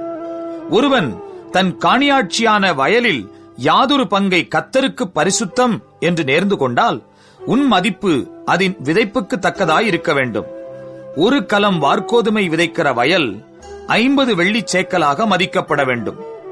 யூபிலி வருஷம் முதல் அவன் தன் வயலை பரிசுத்தம் என்று நேர்ந்து கொண்டால், அது உன் மதிப்பின்படி இருக்க வேண்டும். யூபிலி வருஷத்துக்கு பின் தன் வயலை பரிசுத்தம் என்று நேர்ந்து கொண்டானால், யூபிலி வருஷம் மட்டுமுள்ள மற்ற வருஷங்களின்படியே ஆசாரியன் திரவியத்தை கணக்கு பார்த்து அதற்கு தக்கது உன் மதிப்பிலே தள்ளப்பட வேண்டும். வயலை பரிசுத்தம் என்று நேர்ந்து கொண்டவன் அதை மீட்டுக்கொள்ள மனதாயிருந்தால், உன் மதிப்பான திரவியத்தோடே 1/5 கூட்டிக் கொடுக்க கடவன். அப்பொழுது அது அவனுக்கு உறுதியாகும். அவன் வயலை மீட்டுக் கொள்ளாமல் வயலை வேறொருவனுக்கு விற்று போட்டால், அது திரும்ப மீட்கப்படாமல் யூபிலி வருஷத்தில் மீட்கப்படும் போது சாபத்தீடான வயலாக கர்த்தருக்கென்று நியமிக்கப்பட்டதாயிருக்க கடவது. அது ஆசாரியனுக்கு காணியாட்சியாகும். ஒருவன் தனக்கு காணியாட்சி வயலாயிராமல் தான் விலைக்கு வாங்கின ஒரு வயலை கர்த்தருக்கு பரிசுத்தம் என்று நேர்ந்து கொண்டால், அது யூபிலி வருஷம் மட்டும் உன் மதிப்பின்படி பெரும் விலை இன்னதென்று ஆசாரியன் அவனோடே கணக்கு பார்த்து, அந்த உன் மதிப்பை கர்த்தருக்கு பரிசுத்தமாயிருக்கும்படி அவன் அந்நாளிலே கொடுக்க கடவன். யார் கையிலே அந்த வயலை கொண்டானோ அந்த காணியாட்சிக்காரன் வசமாய் அது யூபிலி வருஷத்தில் திரும்பச் சேரும். உன் மதிப்பெல்லாம் பரிசுத்த ஸ்தலத்து சேக்கல் கணக்காயிருக்க கடவது. 1 சேக்கலானது 20 கேரா. தலையீற்றானவைகள் கர்த்தருடையது. ஆகையால் ஒருவரும் தலையீற்றாகிய மிருக ஜீவனை பரிசுத்தம் என்று நேர்ந்து கொள்ளலாகாது. அது மாடானாலும் ஆடானாலும் கர்த்தருடையது. சுத்தமல்லாத மிருகத்தினுடைய தலையீற்றானால் அதை அவன் உன் மதிப்பின்படி மீட்டுக்கொண்டு அதனுடனே 1/5 கூட்டிக் கொடுக்க கடவன். மீட்கப்படாமல் இருந்தால் உன் மதிப்பின்படி அது விற்கப்பட கடவது. ஒருவன் தன் வசத்திலுள்ள நரஜீவனிலாவது மிருக ஜீவனிலாவது காணியாட்சி நிலத்திலாவது எதையாகிலும் கர்த்தருக்கென்று சாபத்தீடாக நேர்ந்து கொண்டால், அது விற்கப்படவும் மீட்கப்படவும் கூடாது. நேர்ந்து கொள்ளப்பட்டவைகள் எல்லாம் கர்த்தருக்காக பரிசுத்தமாயிருக்கும். நரஜீவனில் சாபத்தீடாக நியமிக்கப்பட்டவைகள் எல்லாம் மீட்கப்படாமல் கொலை செய்யப்பட கடவது. தேசத்திலே நிலத்தின் வித்திலும் விருட்சங்களின் கனியிலும் தசமபாகம் எல்லாம் கர்த்தருக்கு உரியது. அது கர்த்தருக்கு பரிசுத்தமானது. ஒருவன் தன் தசமபாகத்திலே எவ்வளவாவது மீட்டுக்கொள்ள மனதாயிருந்தானால், அதனுடன் 1/5 கூட்டிக் கொடுக்க கடவன். கோலின் கீழ்ப்பட்ட ஆடு மாடுகளிலே 10 பங்காகிறதெல்லாம் கர்த்தருக்கு பரிசுத்தமானது. அது நல்லதோ இழப்பமானதோ என்று அவன் பார்க்க வேண்டாம். அதை மாற்றவும் வேண்டாம். மாற்றினால் அதுவும் அதற்கு பதிலாக கொடுக்கப்பட்டதுமாகிய 2 பரிசுத்தமாகும். அது மீட்கப்படக்கூடாதென்று அவர்களோட சொல் என்றார். இஸ்ரவேல் புத்திரருக்கு சொல்லும்படி கர்த்தர் சீனாய் மலையில் மோசேக்கு விதித்த கட்டளைகள் இவைகளே.